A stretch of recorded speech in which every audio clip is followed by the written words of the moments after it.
ಉತ್ತರದ ನಾಗರಿಕತೆ ಬಗ್ಗೆ ಈ ಹಿಂದೆ ಕೇಳಿದಂತಹ ಸೆಂಟ್ರಲ್ ಗೌರ್ಮೆಂಟ್ ಮತ್ತು ಸ್ಟೇಟ್ ಗೌರ್ಮೆಂಟ್ನ ಪ್ರಶ್ನೆ ಪತ್ರಿಕೆಗಳ ಅವಲೋಕನವನ್ನು ಈ ಒಂದು ವಿಡಿಯೋದಲ್ಲಿ ಮಾಡಮ್ರಿ. ಆಲ್ರೆಡಿ ನಾನು ಎರಡು ಕ್ಲಾಸ್ ಮುಗಿದವ್ರಿ. ಒಂದು ಹರಪ್ಪ ನಾಗರಿಕತೆ, ಒಂದು ವೇದಗಳ ನಾಗರಿಕತೆ, ಇನ್ನೊಂದು ವೇದಗಳ ನಂತರ ನಾಗರಿಕತೆ. ಇಲ್ಲಿ ಯಾರು ಇರ್ತಾರೆ? ಒಂದು ಬೌದ್ಧ ಧರ್ಮ, ಜೈನ ಧರ್ಮ. ಅದ್ರ ಬಗ್ಗೆ ನಾವು ಅಧ್ಯಯನ ಅಥವಾ ತಿಳ್ಕೊಂತೀವಿ.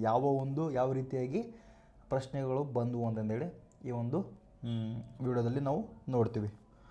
ಓಕೆ, ಕ್ಲಾಸ್ ನಿಮಗೆ ಅರ್ಥ ಆಯ್ತು ಅಂದ್ಕೊಳ್ತೀನಿ. ಈ ಒಂದು ಸರಣಿ ಚೆನ್ನಾಗಿ ಬರ್ತಾ ಇದೆ ಅಂತ ಅಂದ್ಕೊಳ್ತೀನಿ. ಇನ್ನೂ ಯಾರ್ಯಾರು ಸಂಪೂರ್ಣವಾಗಿ ನೋಡಿಲ್ಲ ಒಂದು ಸಾರಿ ಸಂಪೂರ್ಣವಾಗಿ ನೋಡಿರಿ. ಆ್ಯಂಡ್ ದೆನ್ ನಿಮ್ಗೇನು ಅನ್ನಿಸ್ತು ಅದು ಕಾಮೆಂಟ್ ಮಾಡಿರಿ. ನೆಕ್ಸ್ಟ್ ಏನಾದರೂ ಚೇಂಜಸ್ ಇದ್ದರೆ ಚೇಂಜಸ್ ಮಾಡಂಬ್ರಿ. ಓಕೆನಾ? ಮೊದಲ ಕ್ವಶನ್ ನೋಡಿರಿ. ವೇದೋತ್ತರ ಕಾಲದಲ್ಲಿ ಕಬ್ಬಿಣದ ಬಳಕೆಯು ಯಾವ ಸಂಸ್ಕೃತಿಯೊಂದಿಗೆ ನಿಕಟವಾಗಿ ಗುರುತಿಸಲ್ಪಟ್ಟಿದೆ? ಆಪ್ಷನ್: ತಾಮ್ರ ನದಿ ಸಂಸ್ಕೃತಿ, ಕಪ್ಪು ಮತ್ತು ಕೆಂಪು ಮಡಕೆ ಸಂಸ್ಕೃತಿ, ಬೂದು ಬಣ್ಣದ ಚಿತ್ರಿತ ಮಡಕೆ ಸಂಸ್ಕೃತಿ. ಆಪ್ಷನ್ ಡಿ: ನವಾಶಲದ ಸಂಸ್ಕೃತಿ. ಸರಿಯಾದ ಆನ್ಸರ್ ಬೂದು ಬಣ್ಣದ ಚಿತ್ರಿತ ಮಡಕೆ ಸಂಸ್ಕೃತಿ. ನೋಡ್ರಿ, ಇದು ವೇದೋತ್ತರ ಕಾಲದ ಕಬ್ಬಿಣದ ಬಳಕೆಯ ಬಗ್ಗೆ ಹೇಳ್ತೈತ್ರಿ. ಇದು ಈ ಒಂದು ಪ್ರಶ್ನೆ ಕಾನ್ಸ್ಟೇಬಲ್ 2022, PS 2021 ಮತ್ತು KPSC, FDA ಮತ್ತು KSL ಕೇಳಿದಂಥ ಪ್ರಶ್ನೆ ಇದು. ಓಕೆನಾ? ಡೈರೆಕ್ಟ್ ಕ್ವಶನ್ ಬಂದರೆ ಡೈರೆಕ್ಟ್ ಹಾಕಿಬಿಡ್ರಿ. ನೋಡ್ರಿ, ಓದ್ತೀನಿ. ವೇದೋತ್ತರ ಕಾಲ ಸುಮಾರು ಕ್ರಿಸ್ತಪೂರ್ವ 1000ರಿಂದ 600 ಮಧ್ಯದಲ್ಲಿ ಕಂಡುಬರ್ತೈತಿ. ಈ ಯುಗದಲ್ಲಿ ಕಬ್ಬಿಣ ಆರಂಭವಾಯಿತು. ಈ ಕಾಲದಲ್ಲಿ ಗಂಗಾ ಬಯಲಿನಲ್ಲಿ ಕಬ್ಬಿಣದ ಆಯುಧಗಳು, ಉಪಕರಣಗಳು ವ್ಯಾಪಕವಾಗಿ ಬಳಕೆಗೆ ಬಂದವು. ಈ ಹಂತವು ಬೂದು ಬಣ್ಣದ ಚಿತ್ರಿಕೆ ಪೇಂಟೆಡ್ ಗ್ರೇ ವೇರ್ PGW ಸಂಸ್ಕೃತಿಯಲ್ಲಿ ಗುರುತಿಸಲ್ಪಟ್ಟಿದೆ. PGW ಮಡಿಕೆಗಳು ಕಬ್ಬಿಣದೊಂದಿಗೆ ಸಹವರ್ತಿಯಾಗಿ ದೊರೆತಿದೆ. ಮಡಿಕೆಗಳು ಮತ್ತು ಕಬ್ಬಿಣಗಳು ದೊರೆತವ್ರೆ. ಓಕೆನಾ? ಅದಕ್ಕೋಸ್ಕರ ಈ ಒಂದು ಸ್ಪೆಷಲ್ ಆಗ್ತದೆ. ಯಾಕಂದ್ರಪ್ಪ ಅಂದ್ರೆ ಆ ಒಂದು ಸಂದರ್ಭದಲ್ಲಿ ಕಬ್ಬಿಣದ ನೇಗಿಲು ಬಾಣಗಳು ಸಿಕ್ಕಿವೆ. ಇದು ಅರಣ್ಯ ನಾಶ ಮಾಡಿ ಕೃಷಿ ವಿಸ್ತರಿಸಲು ನೆರವಾಯಿತು. ಆದ್ದರಿಂದ ಕಬ್ಬಿಣ ಮತ್ತು PGW ವೇದೋತ್ತರ ನಾಗರಿಕತೆಯ ಮೂಲ ಸ್ತಂಭವಾಗಿದೆ. ಇನ್ನು ತಾಮ್ರ ನದಿ ಸಂಸ್ಕೃತಿಯು ತಾಮ್ರದ ವಸ್ತುಗಳಿಗೆ ಸಂಬಂಧಿಸಿದ್ದು BRW ಹಿಂದಿನ ಕಾಲಕ್ಕೆ ಸೇರುತ್ತದೆ. ಓಕೆನಾ? ಇದು ಅರ್ಥ ತಂದ್ಕೊಳ್ತೀನಿ ನಾನು. ನೆಕ್ಸ್ಟ್ ಕ್ವಶನ್ ನೋಡ್ರಿ. ಜನಪದ ಮತ್ತು ಮಹಾಜನಪದಗಳ ಯಾವ ವೇದೋತ್ತರ ಕಾಲದ ಆಡಳಿತ ವ್ಯವಸ್ಥೆಯನ್ನು ಸೂಚಿಸುತ್ತದೆ?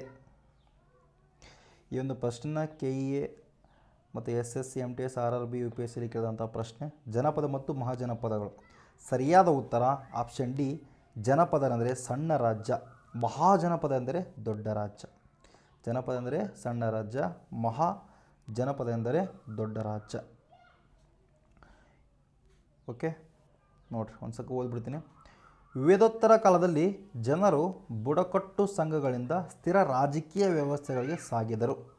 ಜನ ಎಂಬ ಪದವು ಬುಡಕಟ್ಟನ್ನು ಸೂಚಿಸಿದರೆ ಜನಪದ ಎಂದರೆ ಬುಡಕಟ್ಟಿನ ನೆಲೆಸಿದ ಭೂಪ್ರದೇಶ. ಇವು ಚಿಕ್ಕ ರಾಜ್ಯಗಳಾಗಿದ್ದವು. ಕೆಲವು ಜನಪದಗಳು ವಿಸ್ತರಿಸಿ ಮಹಾಜನಪದಗಳಾದವು, ಅಂದರೆ ದೊಡ್ಡ ರಾಜ್ಯಗಳಾದವು. ಬೌದ್ಧ ಗ್ರಂಥ ಅಂಗುತ್ತರ ನಿಕಾಯದಲ್ಲಿ 16 ಮಹಾಜನಪದಗಳ ಉಲ್ಲೇಖವಿದೆ. ಎಷ್ಟು ಜನಪದಗಳು? 16 ಜನಪದಗಳು. ಉದಾಹರಣೆ: ಮಗಧ, ಕೋಸಲ, ವತ್ಸ, ಅವಂತಿ. ಇವು ರಾಜಪ್ರಭುತ್ವ ಅಥವಾ ಗಣರಾಜ್ಯ ಎರಡೂ ಆಗಿರಬಹುದು. ಆದರೆ ಜನಪದ ಮಹಾಜನಪದ ಗಾತ್ರ ಪ್ರಾಬಲ್ಯ ವ್ಯತ್ಯಾಸವನ್ನು ಸೂಚಿಸುತ್ತದೆ. ಓಕೆನಾ? ನೆಕ್ಸ್ಟ್ ಪ್ರಶ್ನೆ ಸ್ನೇಹಿತರೆ. 16 ಮಹಾಜನಪದಗಳ ಪೈಕಿ ಕರ್ನಾಟಕದ ಪ್ರದೇಶದಲ್ಲಿ ಯಾವ ಮಹಾಜನಪದವು ಪ್ರಮುಖವಾಗಿತ್ತು? 16 ಮಹಾಜನಪದಗಳ ಪೈಕಿ ಕರ್ನಾಟಕದ ಪ್ರದೇಶದಲ್ಲಿ ಯಾವ ಮಹಾಜನಪದವು ಪ್ರಮುಖವಾಗಿತ್ತು? ಸರಿಯಾದ ಉತ್ತರ ಅಶ್ಮಕ ಮಹಾಜನಪದ. ಅಶ್ಮಕ ಮಹಾಜನಪದವು ದಕ್ಷಿಣ ಭಾರತದಲ್ಲಿದ್ದ ಏಕೈಕ ಮಹಾಜನಪದ. ಇದು ಗೋದಾವರಿ ನದಿ ತೀರದಲ್ಲಿ ಸ್ಥಾಪಿತವಾಗಿತ್ತು. ಇಂದಿನ ಕರ್ನಾಟಕದ ಕೆಲವು ಮುಖ್ಯವಾಗಿ ಉತ್ತರ ಕರ್ನಾಟಕವನ್ನು ಒಳಗೊಂಡಿತ್ತು ಇತಿಹಾಸಕರು ಭಾವಿಸ್ತಾರೆ. ನೆಕ್ಸ್ಟ್ ಕುಂತಾಲ ಅಂದ್ರಪ್ಪ ಇಲ್ಲ ಆಪ್ಷನ್ ಹೋಗಿರಿ. ಕುಂತಾಲ ಒಂದು ಕರ್ನಾಟಕದ ಒಂದು ಪ್ರದೇಶ. ಶಾತವಾಹನರ ಅದೊಂದು ಸಾಮ್ರಾಜ್ಯವಾಗಿತ್ತು ರೀ. ಶಾತವಾಹನರ ಸ್ಥಾಪಕ ಸಿಮುಖ. ಚೇರ ಎಲ್ಲಿರ್ತಾರೆ? ಚೇರ ಕೂಡ ತಮಿಳುನಾಡಿನಲ್ಲಿ ಕೇರಳದಿರ್ತೈತೆ ಚೇರ. ತಮಿಳುನಾಡು ಮತ್ತು ಕೇರಳ ಪ್ರದೇಶವಾಗಿರ್ತೈತೆ ಚೇರರು. ಓಕೆನಾ? ಯಾವೂ ಕೂಡ ಮಹಾಜನಪದವಲ್ರಿ. ಕುಂತಾಲ ಅಲ್ಲ, ಶಾತವಾಹನ ಅಲ್ಲ, ಚೇರ ಅಲ್ಲ, ಅಶ್ಮಕ. ಆಪ್ಷನ್ ಎಲಿಮಿನೇಟ್ ಮಾಡಿ ಹಾಕ್ಬಹುದು. ನಮಗೆ ಆನ್ಸರ್ ಆರಾಮ್ಸೆ ಕಂಡುಹಿಡಿಬೋದು. ನೆಕ್ಸ್ಟ್ ಐತರೆ ವಜ್ಜಿ ಅಥವಾ ರುಜ್ಜಿ ಮಹಾಜನಪದವು ಯಾವ ರೀತಿಯ ಸಂವಿಧಾನಕ್ಕೆ ಪ್ರಸಿದ್ಧವಾಗಿತ್ತು? ಸರಿಯಾದ ಉತ್ತರ ಗಣರಾಜ್ಯ ನೋಡ್ರಿ. ಅವಾಗೇ ವಜ್ಜಿ ಏಕೈಕ ಒಂದು ಮಹಾಜನಪದಲ್ಲಿ ಗಣರಾಜ್ಯ ವ್ಯವಸ್ಥೆ ಇತ್ತು. ರಾಜಪ್ರಭುತ್ವ ಇರಲಿಲ್ಲ, ಸಾಮ್ರಾಟ್ ಇರಲಿಲ್ಲ, ಗ್ರಾಮ ಸಭೆ ಇರಲಿಲ್ಲ, ಗಣರಾಜ್ಯ ಅವಾಗೇ ಇತ್ತು. ಓಕೆನಾ? ನೆಕ್ಸ್ಟ್ 16 ಮಹಾಜನಪದಗಳು ಒಂದಾಗಿದ್ದು ಗಣರಾಜ್ಯ ಪದ್ಧತಿಗೆ ಹೆಸರುವಾಸಿಯಾಗಿತ್ತು. ಇದರಲ್ಲಿ ಹಲವು ಉದಾಹರಣೆ ಲಿಚ್ಚವಿ, ವಿದೇಹ ಸಂಯುಕ್ತವಾಗಿ ಸಂಘವು ರಚಿಸಿದ್ದವು. ರಾಜನ ಬದಲು ಚುನಾಯಿತ ಪ್ರತಿನಿಧಿಗಳು ಮಂಡಳಿಯ ಆಡಳಿತ ನಡೆಸುತ್ತಿತ್ತು. ಬೌದ್ಧ ಗ್ರಂಥಗಳಲ್ಲಿ ವಜ್ಜಿಕ ಸಂಘವನ್ನು ಮಾದರಿ ಎಂದು ಬಣ್ಣಿಸಲಾಗಿದೆ. ಮಗಧ, ಕೋಸಲ ರಾಜಪ್ರಭುತ್ವಗಳಿದ್ದರೆ ವಜ್ಜಿ ಗಣರಾಜ್ಯಕ್ಕೆ ಉದಾಹರಣೆಯಾಗಿದೆ. ಓಕೆನಾ?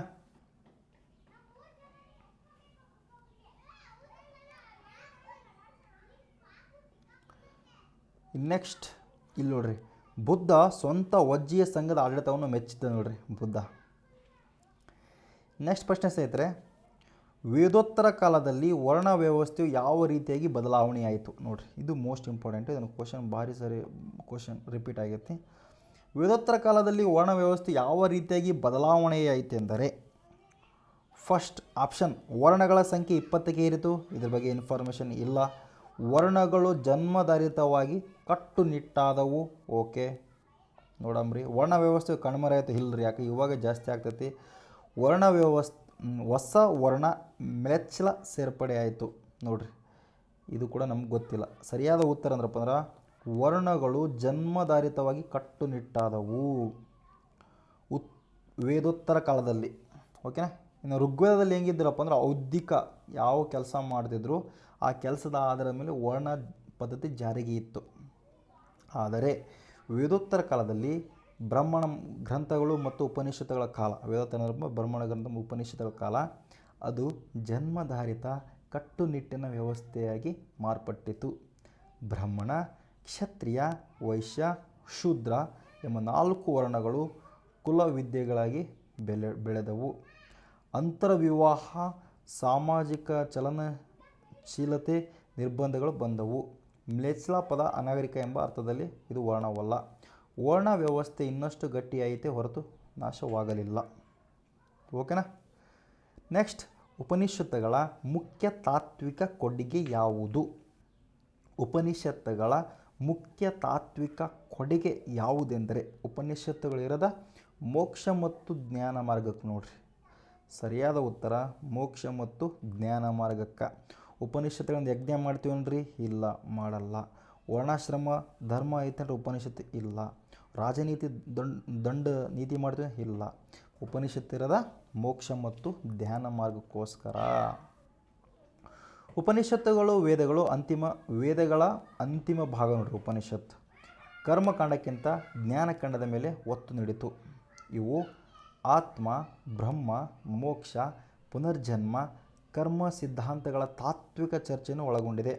ಅಹಂ ಬ್ರಹ್ಮಾಸ್ಮಿ, ತತ್ವಮಸಿ ಮೊದಲಾದ ಮಹಾಕಾವ್ಯಗಳು ಇಲ್ಲಿಂದಲೇ ಬಂದವು.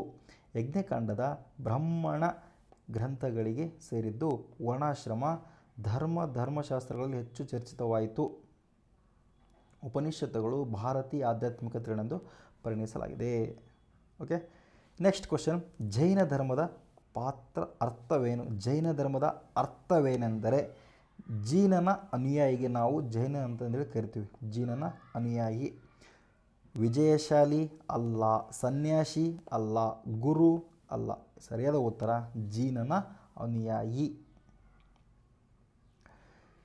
ಜೈನ ಧರ್ಮದ ಹೆಸರು ಜೀನ ಪದದಿಂದ ಬಂದಿದೆ. ಜೀನ ಎಂದರೆ ಇಂದ್ರಿಯಗಳನ್ನು ನಿಗ್ರಹಿಸಿದವನು ಮತ್ತು ಆಸಕ್ತಿಗಳನ್ನು ಗೆದ್ದವನು ಎಂದರ್ಥ.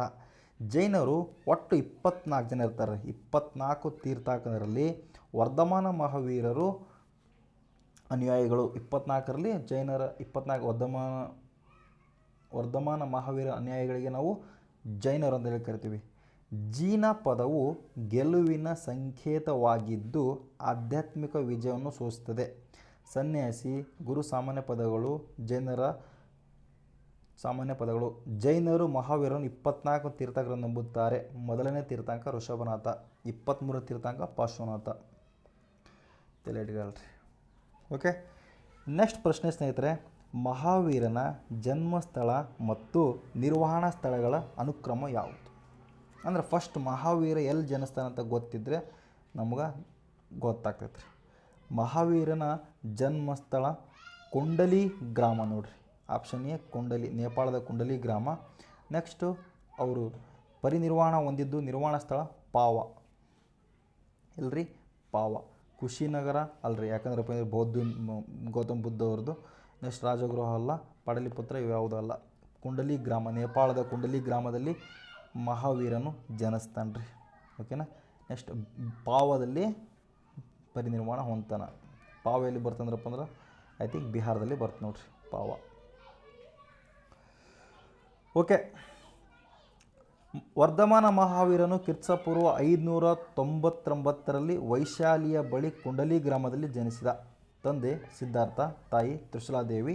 30ನೇ ವಯಸ್ಸಿನಲ್ಲಿ ಗೃಹತ್ಯಾಗ ಮಾಡಿ 12 ವರ್ಷಗಳ ಕಠಿಣ ತಪಸ್ಸಿನ ನಂತರ ಕೈವಲ್ಯ ಜ್ಞಾನ ಪಡೆದನು.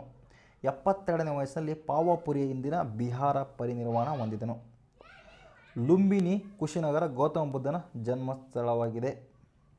ಮತ್ತು ನಿರ್ವಾಣ ಸ್ಥಳವಾಗಿದೆ. ವೈಶಾಲಿಯು ವಜ್ಜಿ ಗಣರಾಜ್ಯದ ರಾಜಧಾನಿ. ವೈಶಾಲಿ ವಜ್ಜಿ ಗಣರಾಜ್ಯದ ರಾಜಧಾನಿ. ಓಕೆ, ಪಾಟಲಿಪುತ್ರ ಮೌರ್ಯರ ಬಗ್ಗೆ ನಮ್ಗೆ ಆಲ್ರೆಡಿ ಗೊತ್ತೈತಿ. ಎಲ್ಲ ಓದಕ್ಕಿಂತ ಕುಂತರಾಗಲ್ಲ, ಸ್ವಲ್ಪ ಸರಿಯಾಗಿರಲಿ.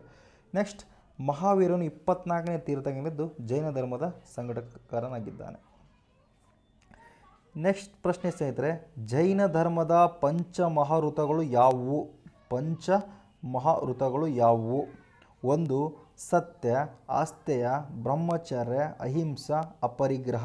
ಸತ್ಯ, ಆಸ್ತೆಯ, ಬ್ರಹ್ಮಚರ್ಯ, ಅಹಿಂಸಾ, ಅಪರಿಗ್ರಹ. ಬ್ರಹ್ಮಚಾರ್ಯನ ಯಾರು ಕೊಡ್ತಾರೆ ಅಂದ್ರಪ್ಪ ಅಂದ್ರೆ ನಮ್ಮ ಮಹಾವೀರ ಕೊಡ್ತಾರೆ ನೋಡ್ರಿ. ಸತ್ಯ, ಅಹಿಂಸೆ, ಆಸ್ತೆಯ, ಅಪರಿಗ್ರಹ ಕೊಡೋದು ಯಾರ್ರಿ? ಪಾರ್ಶ್ವನಾಥ.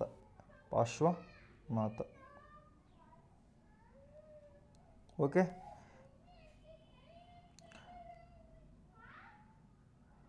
ನೆಕ್ಸ್ಟ್ ನೋಡ್ರಿ, ಮಹಾವೀರನ ಅನುಯಾಯಿಗಳಿಗೆ ಸನ್ಯಾಸಿಗಳಿಗೆ 5 ಮಹಾವೃತಗಳನ್ನು ಕಡ್ಡಾಯಗೊಳಿಸಿದನು.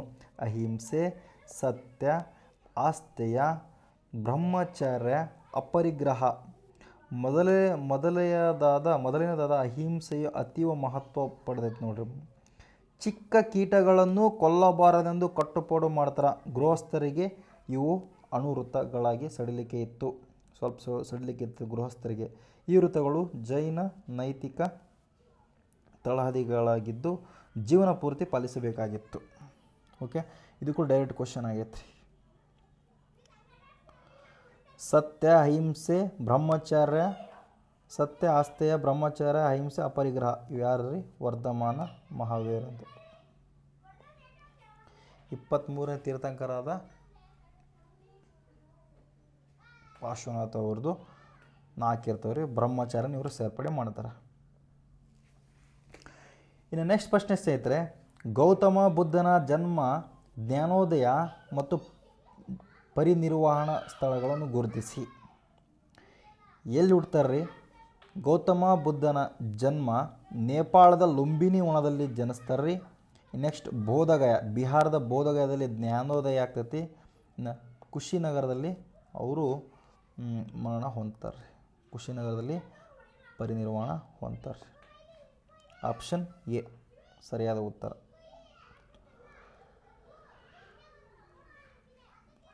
ಕ್ರಿಸ್ತಪೂರ್ವ 563ರಲ್ಲಿ ನೇಪಾಳ ಲುಂಬಿನೋಣದಲ್ಲಿ ಗೌತಮ ಬುದ್ಧ ಜನಿಸ್ತಾನ.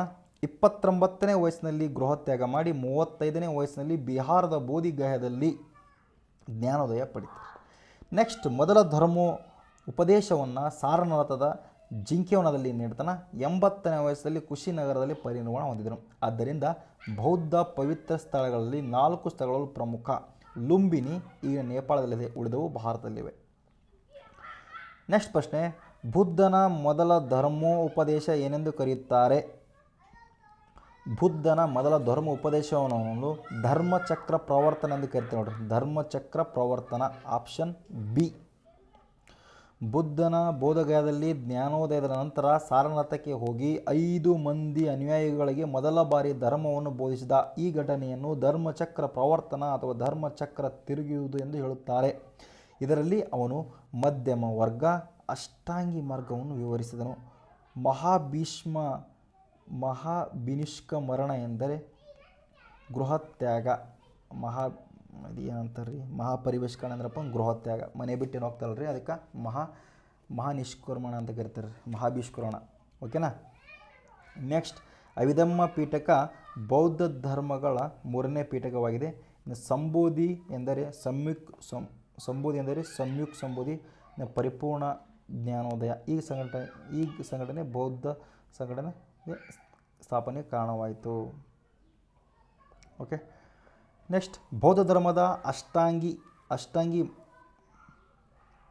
ಧರ್ಮದ ಅಷ್ಟಾಂಗಿಕ ಮಾರ್ಗದಲ್ಲಿ ಸೇರಿಲ್ಲದ್ದು ಯಾವುದು? ನೋಡ್ರಿ, ಈ ಥರ ಕ್ವಶನ್ ಬಂದಾಗ ಅಂಡರ್ಲೈನ್ ಮಾಡ್ಕೊಂಬ ಅಂತ ಹೇಳಿದೆ ನಾನು. ಸೇರಿಲ್ಲದ್ದು ಯಾವುದು?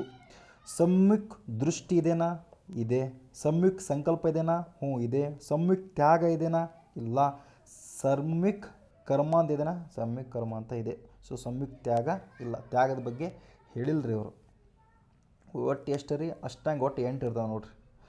ಒಟ್ಟು 8. ಸಮ್ಯಕ್ ದೃಷ್ಟಿ, ಸರಿಯಾದ ದೃಷ್ಟಿಕೋನ. ಸಮ್ಯಕ್ ಸಂಕಲ್ಪ, ಸರಿಯಾದ ಸಂಕಲ್ಪ. ಸಮ್ಯಕ್ ವಾಚ್, ಸರಿಯಾದ ಮಾತು. ಸಮ್ಯಕ್ ಕರ್ಮ ಅಂತ ಸರಿಯಾದ ಕ್ರಿಯೆ. ಸಮ್ಯಕ್ ಅಜೀವ, ಸರಿಯಾದ ಜೀವನೋಪಾಯ ಮಾಡೋದು.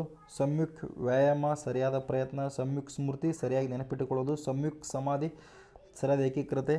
ಸಮ್ಯಕ್ ತ್ಯಾಗದ ಬಗ್ಗೆ ಇಲ್ಲಿ ಇಲ್ಲ. ಓಕೆ. ನೆಕ್ಸ್ಟ್ ಪ್ರಶ್ನೆ ನೋಡ್ರಿ, ಮೊದಲನೆಯ ಬೌದ್ಧ ಮಹಾಸಮ್ಮೇಳನ ಎಲ್ಲಿ ನಡೆಯಿತು? ಮೊದಲನೇ ಬೌದ್ಧ ಮಹಾಸಮ್ಮೇಳನ ನಡೆದಿದ್ದು ರಾಜಗೃಹದಲ್ಲಿ. ಎಲ್ರಿ? ರಾಜಗೃಹದಲ್ಲಿ. ಟ್ರಿಕ್ ಬಂದ್ರಪ್ಪ ಅಂದ್ರೆ ರವಾ ಪಾಕ. ಏನ್ರಿ ಟ್ರಿಕ್ ಬಂದ್ರೆ ರವಾ ಪಾಕ. ಎಲ್ಲ ಸಮ್ಮೇಳದ್ರಿ ಇದು. ರಾಜಗೃಹ, ವೈಶಾಲಿ, ಪಾವಪುರಿ, ಕಾಶ್ಮೀರ.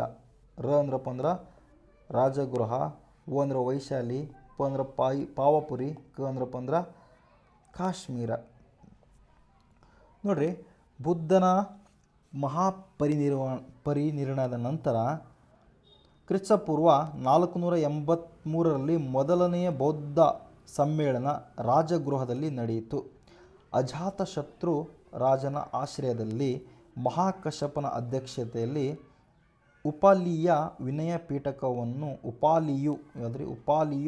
ಪೀಠಕವನ್ನು ಆನಂದನು ಸುತ್ತ ಪೀಠಕವನ್ನು ಪಠಿಸಿದರು.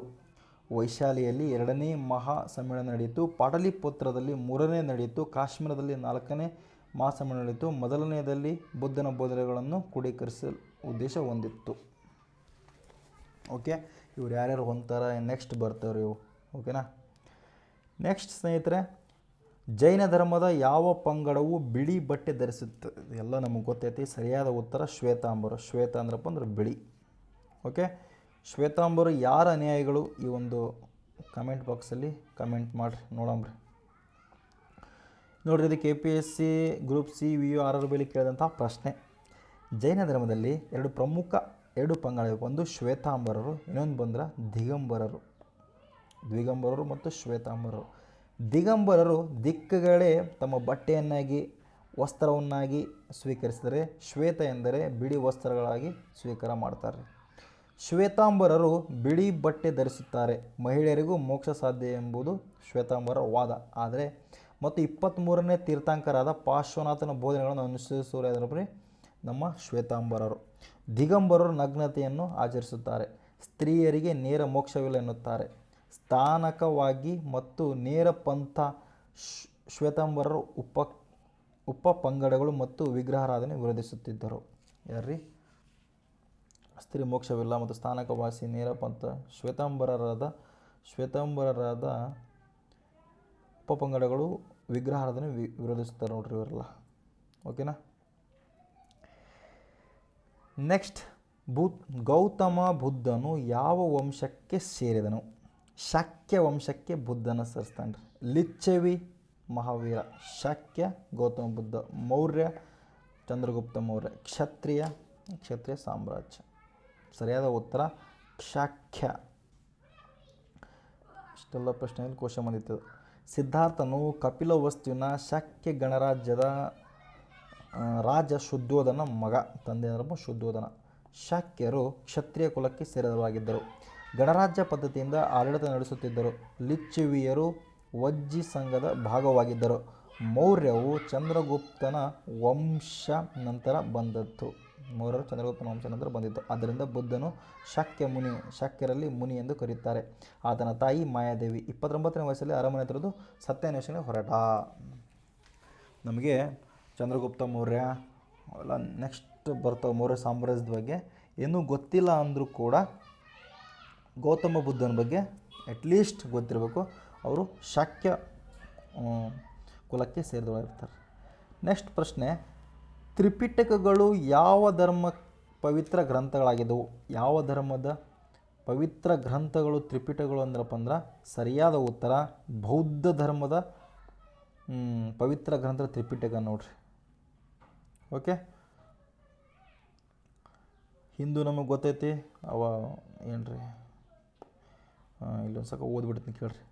ತ್ರಿಪಿಟಕಗಳು ಬೌದ್ಧ ಧರ್ಮದ ಪವಿತ್ರ ಗ್ರಂಥಗಳಾಗವು. ಅವು ವಿನಯ ಪೀಠಕ ಮತ್ತು ಸುತ್ತ ಪೀಠಕ ಅಭಿಧಮ ಪೀಠಕ 3 ಪೀಠಕಗಳನ್ನು ಹೊಂದಿರ್ತವೆ. ಅವು ಪಾಲಿ ಭಾಷೆಯಲ್ಲಿ ರಚಿತವಾಗಿದೆ. ಇನ್ನು ಜೈನ ಧರ್ಮದ ಪವಿತ್ರ ಗ್ರಂಥಗಳು ಆಗಮ 12 ಅಂಗಗಳು. ಓಕೆ. ನೆಕ್ಸ್ಟ್, ಹಿಂದೂಗಳಿಂದ ವೇದ ಉಪನಿಷತ್ ರಚನೆ ಆದವು. ತ್ರಿಪಿಟಕಗಳು ಥೇರವಾದ ಬೌದ್ಧ ಪಂಥದ ಮೂಲ ಆಧಾರ. ಸುತ್ತ ಪೀಠಕದಲ್ಲಿ ಧಮ್ಮಪದ ಜಾತಕತೆಗಳು ಸೇರಿವೆ. ಓಕೆ.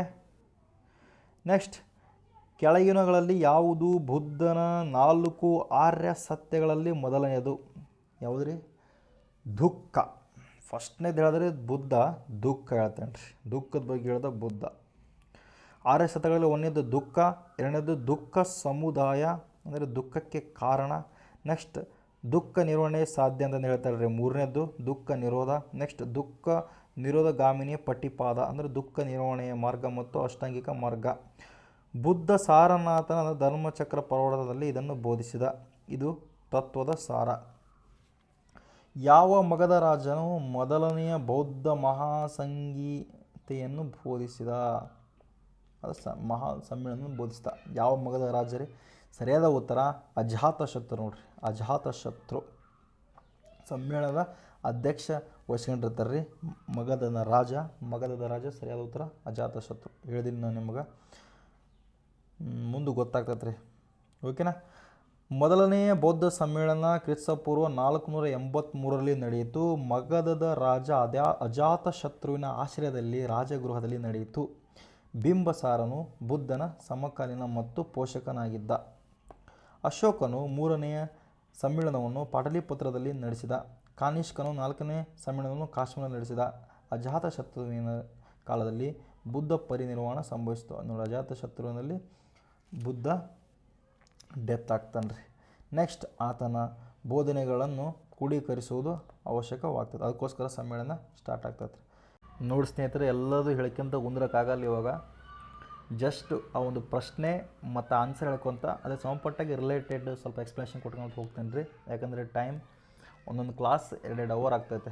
ಮತ್ತು ಅದನ್ನು ಎಡಿಟ್ ಮಾಡೋಕ್ಕೆ ಮತ್ತೆ 2 ಅವರ್ ತೊಗೋಬೇಕು ನಾನು. ಸೊ ಭಾಳ ಟೈಮ್ ತೊಗೊಳ್ತೈತೆ ರೀ. ನೀವೇನು ಮಾಡ್ಬೇಕಂದ್ರಪ್ಪ, ಇದ್ರಿಗೆ ಸಂಬಂಧಪಟ್ಟಂಗೆ ಬುಕ್ಸ್ ಓದಿ ಈ ಒಂದು ಸಿರೀಸ್ನ ಅಟೆಂಡ್ ಮಾಡಿರಿ. ನಿಮ್ಗೆ ಇನ್ನೂ ಈಸಿ ಆಗ್ತೈತಿ. ಓಕೆನಾ.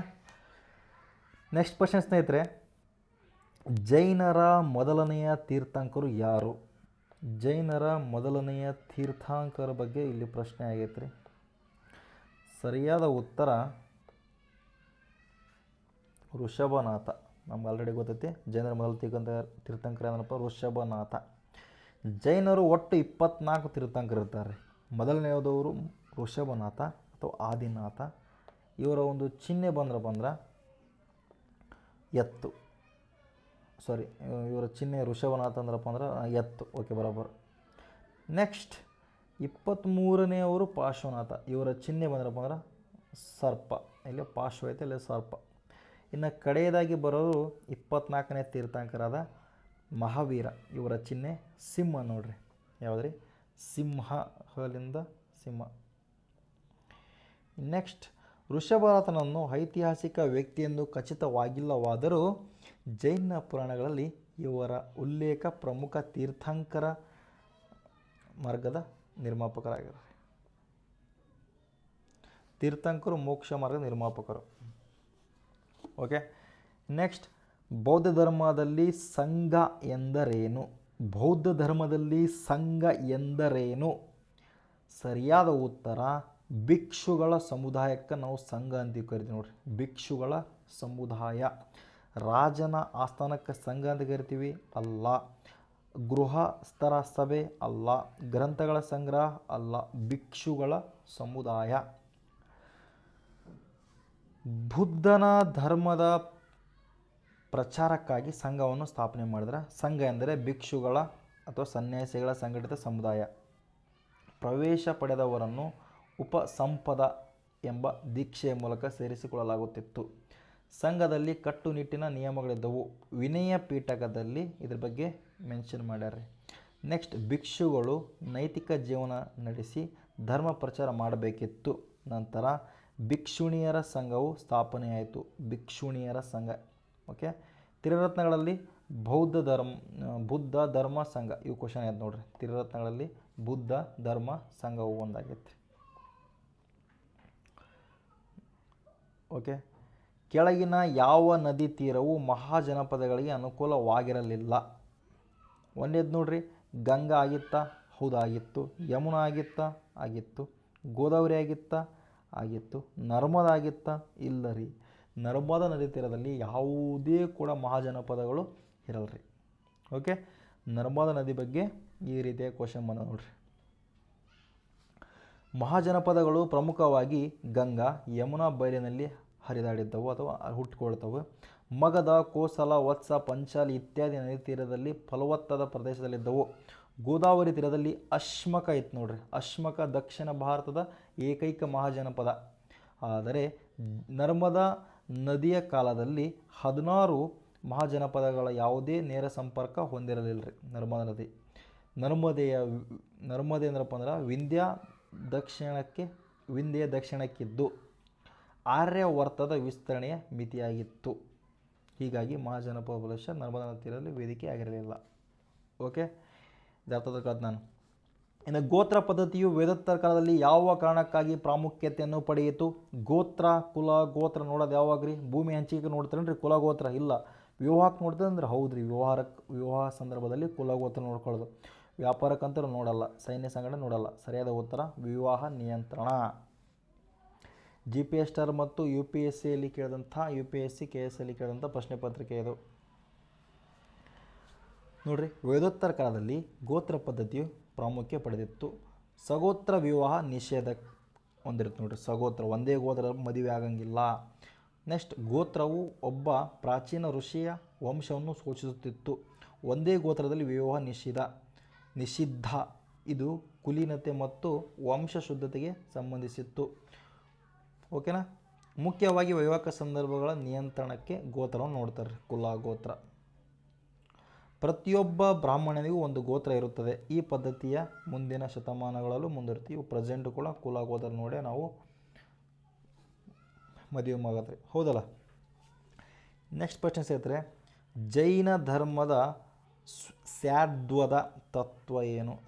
ಇದು ಸ್ಯಾದ್ವದ ತತ್ವದ ಅರ್ಥವೇನು? ಸ್ಯಾದ್ವದ ಇದರ ಅರ್ಥ ಏನಂದ್ರಪ್ಪ ಅಂದ್ರೆ ಸರಿಯಾದ ಉತ್ತರ ಸಾಪೇಕ್ಷತೆ ಅಥವಾ ವಿವಿಧ ದೃಷ್ಟಿಕೋನ ನೋಡ್ರಿ. ಸರಿಯಾದ ಉತ್ತರ ಸಾಪೇಕ್ಷತೆ ಅಥವಾ ವಿವಿಧ ದೃಷ್ಟಿಕೋನ. ಇದು KPSC, UPSC, KS ಕೇಳಿದಂಥ ಪ್ರಶ್ನೆ. ಜೈನ ತತ್ವಶಾಸ್ತ್ರದಲ್ಲಿ ಸ್ಯಾದ್ವದ ಸಪ್ತಭಂಗಿ ನಯ ಎಂಬುದು ಸಾಪೇಕ್ಷ ಸಿದ್ಧಾಂತ. ಯಾವುದೇ ವಸ್ತು ಸತ್ಯವನ್ನು 7 ವಿಧದ ದೃಷ್ಟಿಕೋನಗಳಿಂದ ನೋಡಬಹುದು. ಒಂದು, ಸ್ಯಾತ್ ಎಂದರೆ ಬಹುಶಃ ಒಂದು ದೃಷ್ಟಿಯಿಂದ, ಅಂದರೆ ಸಂಪೂರ್ಣ ಸತ್ಯವು ಒಂದೇ ಹೇಳಿಕೆಯಿಂದ ಸಿಗುವುದಿಲ್ಲ, ವಿವಿಧ ನಿಲುವುಗಳಿಂದ ಸಿಗುತ್ತದೆ ಅಂತ ಇವರು ವಾದ ಆಗಿರುತ್ತೆ. ಇದು ಬೌದ್ಧರ ಶೂನ್ಯತ ಅಥವಾ ವೇದಾಂತ ಕಾಲದ ಕೇವಲ ಅದ್ವೈತದಿಂದ ಭಿನ್ನ. ಜೈನರು ಅನೇಕ ಕಾಂತವಾದವನ್ನು ಪ್ರತಿಪಾದಿಸುತ್ತಾರೆ.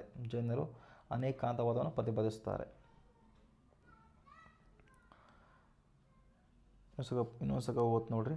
ಜೈನ ಧರ್ಮದ ಸ್ಯಾದ್ವದ ತತ್ವದ ಅರ್ಥವೇನೆಂದ್ರೆ ಸಾಪೇಕ್ಷ ಅಥವಾ ವಿವಿಧ ದೃಷ್ಟಿಕೋನ. ಬುದ್ಧನು ತನ್ನ ಜೀವಿತಾವಧಿಯಲ್ಲಿ ಯಾವ ಮಗಧ ರಾಜರ ಆಸ್ಥಾನಕ್ಕೆ ಭೇಟಿ ನೀಡಿದ? ಸರಿಯಾದ ಉತ್ತರ ಬಿಂಬಸಾರ ಮತ್ತು ಅಜಾತಶತ್ರು. ಈ ಒಂದು ಪ್ರಶ್ನೆ ಸುಮಾರು ಸಾರಿ ರಿಪೀಟ್ ಆಗೈತೆ ನೋಡ್ರಿ. ಓಕೆ, ಬಿಂಬಸಾರ ಮತ್ತು ಅಜಾತಶತ್ರು. ಬುದ್ಧನು ಮಗಧ ಸಾಮ್ರಾಜ್ಯದ ರಾಜರಾದ ಬಿಂಬಸಾರ ಅಂದರೆ ಹರ್ಯಾಂಕ ವಂಶ, ಅವನ ಮಗ ಅಜಾತಶತ್ರುವಿನ ಸಮಕಾಲನಾಗಿದ್ದ. ಬಿಂಬಸಾರನು ಬುದ್ಧನ ಉಪದೇಶಗಳಿಂದ ಪ್ರಭಾವಿತನಾಗಿ ಬೌದ್ಧ ಸಂಘಕ್ಕೆ ವೇಳುವವನ ವ್ಯವಹಾರವನ್ನು ದಾನ ನೀಡಿದನು. ಅಜಾತಶತ್ರು ತಂದೆಯ ನಂತರ ರಾಜನಾಗಿ ಬುದ್ಧನ ಪರಿನಿರ್ವಾಣದ ನಂತರ ಮೊದಲ ಸಂಘಿಗಳ ಆಶ್ರಯ ನೀಡ್ತಾನೆ ನೋಡ್ರಿ. ಅಂದರೆ ಮೊದಲ ಬೌದ್ಧ ಧರ್ಮಕ್ಕೆ ಆಶ್ರಯ ನೀಡ್ತಾನೆ ರೀ. ಯಾರು? ಅಜಾತಶತ್ರು. ಅಶೋಕನ ನಂತರ ಮೌರ್ಯ ವಂಶದವರು ಇವೆಲ್ಲ ಎಕ್ಸ್ಪ್ಲೇನ್ ಕೊಟ್ಟಾರೆ ಅಷ್ಟೇ. ಅಂದರೆ ಇದು ನಂತರ ಬರ್ತಾರೆ. ಆದ್ದರಿಂದ ಬುದ್ಧ ಸಮಕಾಲೀನ ರಾಜ ಬಿಂಬಸಾರ ಮತ್ತು ಅಜಾತಶತ್ರು. ಓಕೆನಾ? ನೆಕ್ಸ್ಟ್ ಕ್ವಶನ್ಸ್ ಹೇಳ್ತಾರೆ, ಉಪಸಂಪದ ಪದವು ಯಾವುದಕ್ಕೆ ಸಂಬಂಧಿಸಿ? ರಾಜ್ಯಾಭಿಷೇಕ ಸಂಬಂಧಪಡುತ್ತೇನೆ ರೀ? ಇಲ್ಲ, ಆಲ್ರೆಡಿ ನಾವು ಓದಿದ್ದೀನಿ ಇದನ್ನು. ಯಾರಿಗೆ ಲಕ್ಷ್ಯ ಐತಿ ಅವ್ರು ಆನ್ಸರ್ ಹೇಳಬೇಕು. ಭಿಕ್ಷು ದೀಕ್ಷೆ. ಹೌದ್ರಿ, ಭಿಕ್ಷು ದೀಕ್ಷೆ ನೋಡ್ರಿ ಸರಿಯಾದ ಉತ್ತರ. ಭಿಕ್ಷು ದೀಕ್ಷೆ. ವಿವಾಹ ಸಂಸಾರ ಅಲ್ಲ, ವ್ಯಾಪಾರ ಸಂಘ ಅಲ್ಲ. ಸರಿಯಾದ ಉತ್ತರ ಭಿಕ್ಷು ದೀಕ್ಷೆ. ಓಕೆನಾ? ಬೌದ್ಧ ಸಂಘಕ್ಕೆ ಸೇರಲು ಒಬ್ಬ ವ್ಯಕ್ತಿಯು ಅನುಸರಿಸಬೇಕಾದ ವಿಧಿಬದ್ಧ ದೀಕ್ಷೆಯನ್ನು ಉಪಸಂಪಾದ ಎಂದೇ ಕರೀತಾರೆ ನೋಡ್ರಿ. ಮೊದಲು ಪ್ರವ್ರಜ್ಯ ಗೃಹತ್ಯಾಗ ಮೂಲಕ ಸನ್ಯಾಸಕ್ಕೆ ಪೂರ್ವ ಸಿದ್ಧತೆ, ನಂತರ ಉಪಸಂಪಾದ ದೀಕ್ಷತೆಯ ಮೂಲಕ ಪೂರ್ವ ಭಿಕ್ಷುತ. ಈ ಸಂದರ್ಭದಲ್ಲಿ ಕೆಲ ನಿಯಮಾವಳಿಗಳನ್ನು ಸ್ವೀಕರಿಸಬೇಕು. ರಾಜ್ಯಾಭಿಷೇಕಕ್ಕೆ ರಾಜಸೂಯ ಅಥವಾ ಅಭಿಷೇಕ ಎನ್ನಬಹುದು. ವಿವಾಹಕ್ಕೆ ಸಂಬಂಧಿಸಿಲ್ಲ ಈ ಪ್ರಕ್ರಿಯೆ. ನೋಡ್ರಿ, ಹೆಲ್ಮೆಟ್ ಅಂದ್ರೆ ಆರಾಮ್ ಮಾಡಿವಿ ನಾವು ಆಲ್ರೆಡಿ, ಅದನ್ನೇ ಕೊಟ್ಟಾರ ಅವರು ಅಷ್ಟೆ. ಸ್ಪೀಡ್ ಆಗ್ತಿದೆ ಅನ್ನಿಸ್ತಿದೆ ನನಗೆ ಯಾಕೋ ಇವತ್ತು. ನಿಧಾನಕ್ಕೆ ಪಾಠ ಮಾಡೋಕ್ಕೆ ಟೈಮ್ ಇಲ್ಲ, ಇರೋ ಟೈಮ್ನಾಗ ಮುಗಿಸ್ಬೇಕು. ಓಕೆ, ಇದ್ರಾಗ ಒಂದು ಸ್ವಲ್ಪ ನಿಧಾನಕ್ಕೆ ಪಾಠ ಮಾಡ್ತೀನಿ ರೀ. ನೆಕ್ಸ್ಟ್ ಕ್ವಶನ್ ನೋಡಿ ಸ್ನೇಹಿತರೆ, ಕೆಳಗಿನಗಳಲ್ಲಿ ಯಾವುದು ತೆರವಾದ ಬೌದ್ಧ ಪಂಥಕ್ಕೆ ಸರಿಯಾಗಿ ಸಂಬಂಧಿಸಿದೆ? ಸರಿಯಾದ ಉತ್ತರ ಪಾಲಿ ಭಾಷೆಯಲ್ಲಿ ತ್ರಿಪಿಟಕ ನೋಡ್ರಿ. ಬೌದ್ಧ ಪಂಥಕ್ಕೆ ಸಂಬಂಧಪಟ್ಟಿದ್ದು ಪಾಲಿ ಭಾಷೆಯ ತ್ರಿಪಿಟಕ. ಇವು ಯಾವುದು ಬರಲ್ಲ ನೋಡ್ರಿ. ಸಂಸ್ಕೃತ ಬಳಕೆ, ಮಹಾಯಾನ, ಬೋಧಿಸತ್ವ ಪರಿಕಲ್ಪನೆ ಯಾವುದು ಬರಲ್ಲ. ಸರಿಯಾದ ಉತ್ತರ ಪಾಲಿ ಭಾಷೆಯಲ್ಲಿರುವ ತ್ರಿಪಿಟಕ. ಬೌದ್ಧ ಧರ್ಮದ ಪ್ರಾಚೀನ ಮತ್ತು ಸಂಪ್ರದಾಯದ ಪಂಥ ತೆರವಾದ ಅಥವಾ ಸ್ಥಿರವಾದ, ಸ್ಥವಿರವಾದ. ಇದು ಪಾಲಿ ಭಾಷೆಯಲ್ಲಿದೆ ರಚಿತವಾದ ತ್ರಿಪಿಟಕವನ್ನು ಪ್ರಮಾಣವಾಗಿ ಸ್ವೀಕರಿಸುತ್ತದೆ. ಮಹಾಯಾನವು ಸಂಸ್ಕೃತದಲ್ಲಿ ಗ್ರಂಥಗಳನ್ನು ಹೊಂದಿದ್ದು ಬೋಧಿಸತ್ವದ ಮಾರ್ಗ, ಬುದ್ಧನ ಧ್ರುವೀಕರಣದ ಮೇಲೆ ಒತ್ತು ನೀಡುತ್ತದೆ. ಮಹಾಯಾನದು ಸಂಸ್ಕೃತ ಬಗ್ಗೆ ಐತೆ ನೋಡ್ರಿ. ತೆರವಾದವು ಬುದ್ಧನ ಮೂಲ ಬೋಧನೆಗಳಾದ ಶೀಲ, ಸಮಾಧಿ, ಪ್ರಜ್ಞೆಗೆ ಮಹತ್ವ ಕೊಡುತ್ತದೆ. ಇದು ಶ್ರೀಲಂಕಾ, ಮಯನ್ಮಾರ್, ಥೈಲ್ಯಾಂಡ್ ಮೊದಲಾದ ದಕ್ಷಿಣ ಏಷ್ಯಾದ ರಾಷ್ಟ್ರದಲ್ಲಿ ಪ್ರಚಲಿತವಾಗೈತೆ ನೋಡ್ರಿ. ಯಾವುದ್ರಿ? ತೆರವಾದ ಅಥವಾ ಸ್ಥವಿರವಾದ. ನೆಕ್ಸ್ಟ್ ಪ್ರಶ್ನೆ, ವೇದೋತ್ತರ ಕಾಲದ ಆರ್ಥಿಕತೆಯಲ್ಲಿ ಪ್ರಮುಖ ಬದಲಾವಣೆ ಯಾವುದು? ವೇದೋತ್ತರ ಕಾಲದ ಆರ್ಥಿಕತೆಯಲ್ಲಿ ಪ್ರಮುಖ ಬದಲಾವಣೆ. ಸರಿಯಾದ ಉತ್ತರ ಲೋಹದ ನಾಣ್ಯಗಳ ಬಳಕೆ ಆರಂಭ. ಲೋಹದ ನಾಣ್ಯಗಳ ಬಳಕೆ ಸ್ಟಾರ್ಟ್ ಆಗ್ತೈತೆ ರೀ. ಸಂಪೂರ್ಣ ವಿನಿಮಯ ಪದ್ಧತಿ ಇರೋದಿಲ್ಲ, ಕೃಷಿಯ ಸಂಪೂರ್ಣ ಅನುಪಸ್ಥಿತಿ ಇಲ್ಲ, ವ್ಯಾಪಾರ ಮೇಲೆ ನಿಷೇಧ ಯಾವುದೂ ಇರಲ್ಲ. ಯಾಕೆ ಅವಾಗ ವ್ಯಾಪಾರ ಭಾರಿ ಸ್ಟಾರ್ಟ್ ಆಗ್ತೈತೆ ರೀ. ಇಷ್ಟೆಲ್ಲ ಕೇಳಿ ನೋಡ್ರಿ ಪ್ರಶ್ನೆ ಪತ್ರಿಕೆ ಇದು. ವಿವಿಧೋತ್ತರ ಕಾಲದಲ್ಲಿ ಕೃಷಿಯ ಜೊತೆಗೆ ವ್ಯಾಪಾರ ವಿಸ್ತರಿಸಿತು. ವಿನಿಮಯ ಪದ್ಧತಿಯಿಂದ ಲೋಹದ ನಾಣ್ಯಗಳ ಬಳಕೆ ಪರಿವರ್ತನೆಯಾಯಿತು. ಮೊದಲ ನಾಣ್ಯಗಳೆಂದು ಕರೆಯುವ ಅಹತ್ ನಾಣ್ಯದ ಪುಂಚ್ ಮಾರ್ಕ್ಡ್ ಕಾಯಿನ್ ಮುಖ್ಯವಾಗಿ ಬೆಳ್ಳಿ ಮತ್ತು ತಾಮ್ರದಿಂದ ತಯಾರಾದವು. ಇವು ವ್ಯಾಪಾರ ವಹಿವಾಟನ್ನು ಸುಗಮಗೊಳಿಸಿದವು. ನಗರೀಕರಣ, ಶ್ರೇಣಿ ವ್ಯವಸ್ಥೆ ಮತ್ತು ದೂರದ ವ್ಯಾಪಾರ ಈ ಕಾಲದಲ್ಲಿ ಬೆಳೆಯಿತು. ಇದರಿಂದ ಸಾಮಾಜಿಕ ಸ್ಥಳೀಕರಣ ಉಂಟಾಯಿತು. ನೆಕ್ಸ್ಟ್, 16 ಮಹಾಜನಪದಗಳಲ್ಲಿ ಅತ್ಯಂತ ಪ್ರಬಲವಾಗಿ ಬೆಳೆದ ಮಹಾಜನಪದ ಯಾವುದು? 16 ಮಹಾಜನಪದ ಅತ್ಯಂತ ಪ್ರಬಲವಾಗಿ ಬೆಳೆದ ಮಹಾಜನಪದ ಸರಿಯಾದ ಉತ್ತರ ಮಗಧ. ಫುಲ್ ಸ್ಟ್ರಾಂಗೆಸ್ಟ್ ಯಾವುದ್ರಿ? ಮಗಧ. ಓಕೆನಾ? 16 ಮಹಾಜನಪದಗಳಲ್ಲಿ ಮಗಧವು ಕ್ರಮೇಣ ಅತ್ಯಂತ ಪ್ರಭಾವಶಾಲಿಯಾಗಿ ಹೊರಹೊಮ್ಮಿತು. ಬಿಂಬಸಾರ ಸ್ಥಾಪಕ ಅಜಾತಶತ್ರುವಿನಂತಹ ಸಮರ್ಥ ರಾಜರು ಫಲವತ್ತಾದ ಗಂಗಾ ಬಯಲು ಮತ್ತು ಕಬ್ಬಿಣದ ಗಣಿಗಳು ಮತ್ತು ಸೈನ್ಯದ ಬಲದಿಂದ ಮಗಧವನ್ನು ವಿಸ್ತಾರ ಮಾಡಿದರು. ಕೋಸಲ, ವತ್ಸ, ಅವಂತಿಗಳು ಪ್ರಬಲವಾಗಿದ್ದರೂ ಕೊನೆಗೆ ಮಗಧದಲ್ಲಿ ವಿಲೀನವಾದವು. ಮುಂದೆ ಹರ್ಯಾಂಕ, ಶಿಶುನಾಗ, ನಂದ, ಮೌರ್ಯ ವಂಶಗಳ ಮೂಲಕ ಮಗಧವೇ ಪ್ರಥಮ ಸಾಮ್ರಾಜ್ಯವಾಗಿ ಬೆಳೆಯಿತು. ಮಗಧದ ರಾಜಧಾನಿ ರಾಜಗುರುದಿಂದ ಪಾಟಲಿಪುತ್ರಕ್ಕೆ ಬದಲಾಯಿಸಲಾಯಿತು. ನೆಕ್ಸ್ಟ್, ಮಹಾತ್ಮ ಅಂದ್ರೆ ಬುದ್ಧನನ್ನು ಬೋಧಿಸತ್ವ ಎಂಬ ಯಾವ ಪಂಥವು ಪರಿಗಣಿಸಲಾಗುತ್ತದೆ?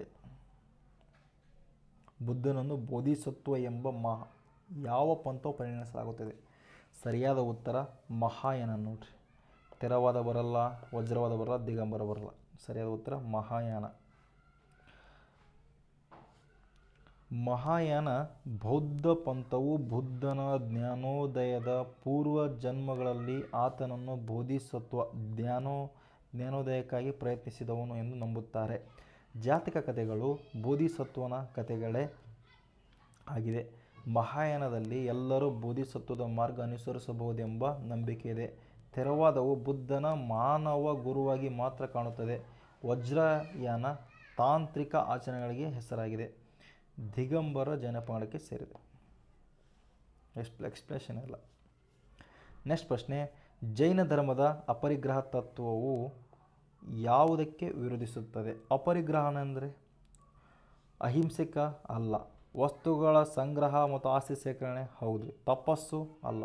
ಉಪವಾಸ ಅಲ್ಲ. ಸರಿಯಾದ ಉತ್ತರ ಸಂಗ್ರಹ ಅಥವಾ ಆಸ್ತಿ ಸೇಕರಣೆ ಅಪರಿಗ್ರಹ ಬಗ್ಗೆ ಹೇಳ್ತದೆ ನೋಡ್ರಿ.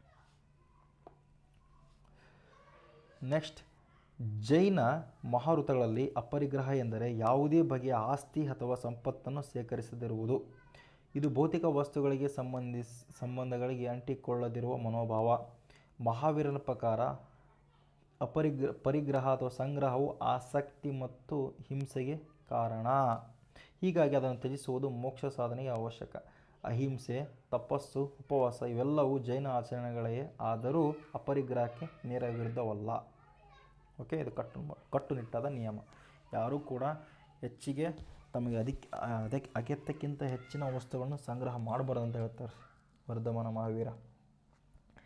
ನೆಕ್ಸ್ಟ್ ಪ್ರಶ್ನೆ ಸೇರಿದ್ರೆ, ಬೌದ್ಧ ಸಾಹಿತ್ಯದ ಜಾತಕ ಕಥೆಗಳು ಏನನ್ನು ವಿವರಿಸುತ್ತದೆ? ಬೌದ್ಧ ಸಾಹಿತ್ಯದ ಜಾತಕ ಕಥೆಗಳು ಅಂದ್ರೆ ತಿಳ್ಕೊಂಬಿಡ್ರಿ ನೀವು, ಇದು ಬುದ್ಧನ ಜನ್ಮದ ಕಥೆಗಳು ಅಥವಾ ಬುದ್ಧನ ಹಿಂದಿನ ಜನ್ಮ ಕಥೆಗಳು. ಯಾವುದ್ರಿ? ಜಾತಕ ಕಥೆಗಳು. ಜಾತಕ ಕಥೆಗಳು ಬುದ್ಧನ ಬೋಧಿಸತ್ವ ಅವ್ಯವಸ್ಥೆಯ ಹಿಂದಿನ ಜನ್ಮಗಳ ಕಥೆಗಳ ಸಂಕಲನವಾಗಿದೆ. ಸುಮಾರು ಎಷ್ಟು ಕಥೆಗಳು? 550 ಕಥೆಗಳು ನೋಡ್ರಿ. ಇವು ನೈತಿಕ ಮೌಲ್ಯಗಳನ್ನು, ದಾನ, ಶೀಲ, ತ್ಯಾಗಗಳನ್ನು ಎತ್ತಿ ತೋರಿಸ್ತದೆ. ಪಾಲಿ ಭಾಷೆಯ ಸುತ್ತ ಪೀಠಕ ಭಾಗ ಇದ್ರ ಬಗ್ಗೆ ಹೇಳ್ತೈತ್ರಿ. ನೆಕ್ಸ್ಟ್, ಪ್ರತಿ ಕಥೆಯಲ್ಲೂ ಬೋಧಿಸತ್ವವು ಒಂದು ಪ್ರಾಣಿ, ಒಂದು ಮನುಷ್ಯ ಅಥವಾ ದೇವತೆಯಾಗಿ ಜನ್ಮವೆತ್ತಿ ನೀತಿಯನ್ನು ಪ್ರತಿಪಾದಿಸ್ತಂತ ಹೇಳ್ತಾನೆ ರೀ. ಉದಾಹರಣೆ, ವ್ಯಸಂತರ ಜಾತಕ, ಶಿಬಿ ಜಾತಕ ಇವು ಬೌದ್ಧ ಕಲೆ ಮತ್ತು ಸಾಹಿತ್ಯಕ್ಕೆ ಸ್ಫೂರ್ತಿ. ನೆಕ್ಸ್ಟ್ ಪ್ರಶ್ನೆ, ಪಾರ್ಶ್ವನಾಥನ ಪ್ರಮುಖ ಬೋಧನೆಗಳು ಎಷ್ಟು ವೃತ್ತಗಳನ್ನು ಒಳಗೊಂಡಿದೆ? ಪಾರ್ಶ್ವನಾಥನ ಪ್ರಮುಖ ಬೋಧನೆಗಳು 4 ವೃತ್ತ. ಇಲ್ಲಿ ಬಂದ್ರಪ್ಪ ಅಂದ್ರೆ ಇದು ವರ್ಧಮಾನ ಮಹಾವೀರಂದು 5 ರೀ. ಇವ್ರು ಮರ್ದಮಿನ ಮಹಾವೀರ ಒಂದು ಹೇಳ್ತಾರೆ ರೀ ಸಪ್ರೇಟಾಗಿ ಬ್ರಹ್ಮಚಾರ್ಯ, ಯಾರ್ರೀ ಬ್ರಹ್ಮಚಾರ್ಯ. ಆದರೆ ಪಾರ್ಶ್ವನಾಥ ಬ್ರಹ್ಮಚಾರ್ಯದ ಬಗ್ಗೆ ಹೇಳಲ್ಲ. 23ನೇ ತೀರ್ಥಂಕರಾದ ಪಾರ್ಶ್ವನಾಥನು ತನ್ನ ಅನುಯಾಯಿಗಳಿಗೆ 4 ವೃತ್ತಗಳನ್ನು ವಿಧಿಸಿದನು. ಅಹಿಂಸಾ, ಸತ್ಯ, ಆಸ್ತೆಯ, ಅಪರಿಗ್ರಹ. ಬ್ರಹ್ಮಚಾರ್ಯ ಹೇಳಿದಾರೆ ವರ್ಧಮಾನ ಮಹಾವೀರ. ಮಹಾವೀರನು ಇವುಗಳಿಗೆ 5ನೇ ವೃತ್ತವಾದ ಬ್ರಹ್ಮಚಾರ್ಯವನ್ನು ಸೇರಿಸಿದನು. ಪಾರ್ಶ್ವನಾಥನು ಕ್ರಿಸ್ತಪೂರ್ವ 8ನೇ ಶತಮಾನದಲ್ಲಿ ವಾರಣಾಸಿಯಲ್ಲಿ ಜನಿಸಿದನು ನಂಬಲಾಗಿದೆ. ಇವು ಸಂಘವು ನಿಘಂಠ ಮತ್ತು ಬಂಧ ರಹಿತರು ಎಂದು ಕರೆಯಲ್ಪಡುತ್ತದೆ. ಮಹಾವೀರನ ತಂದೆ ತಾಯಿ ಇವನ ಅನುಯಾಯಿಗಳಾಗಿದ್ದರು ಎಂದು ಹೇಳಲಾಗುತ್ತದೆ. ನೆಕ್ಸ್ಟ್ ಪ್ರಶ್ನೆ, ಋಗ್ವೇದ ಕಾಲ ವೇದೋತ್ತರ ಕಾಲದ ರಾಜಕೀಯ ವ್ಯವಸ್ಥೆಗಳ ಹೋಲಿಕೆಗೆ ಸಂಬಂಧಿಸಿದಂತೆ ಈ ಕೆಳಗಿನ ಹೇಳಿಕೆಯನ್ನು ಪರಿಗಣಿಸಿ. ಋಗ್ವೇದ ಮತ್ತು ವೇದೋತ್ತರ ಕಾಲದ ಬಗ್ಗೆ ನಾವು ಹೋಲಿಕೆ ಮಾಡಿ ಈ ಒಂದು ಆನ್ಸರ್ ಮಾಡ್ಬೇಕು. ಇವಾಗ ನೋಡ್ರಿ, ಋಗ್ವೇದ ಕಾಲದಲ್ಲಿ ರಾಜ ಪ್ರಮುಖವಾಗಿ ಯುದ್ಧ ನಾಯಕ, ವೇದೋತ್ತರದಲ್ಲಿ ರಾಜನು ಸಂಪೂರ್ಣ ಅಧಿಕಾರ ಕೇಂದ್ರಿತನಾದ. ಹೌದೇನ್ರಿ? ಇದು ನೋಡಂಬ್ರಿ ಯಾವುದಂತ ಗೊತ್ತಾಗ್ತೈತಿ. ಇನ್ನೊಂದ್ಸಲ ಗೊತ್ತು ನೋಡ್ರಿ.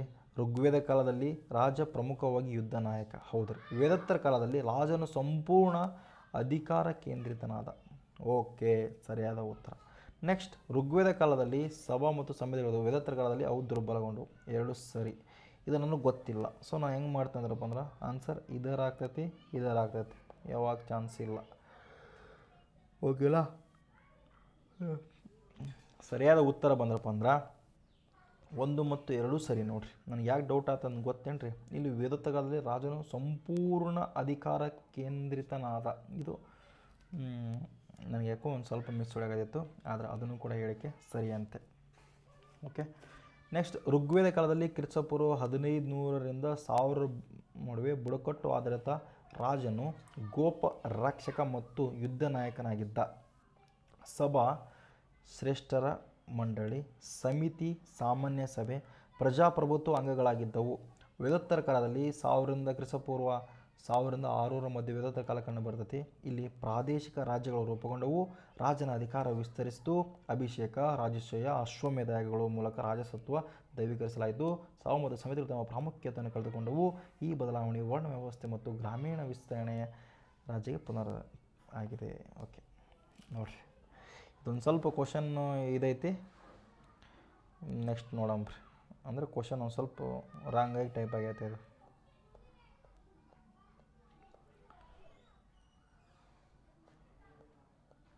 ನೆಕ್ಸ್ಟ್ ಕ್ವಶನ್ ನೋಡ್ರಿ.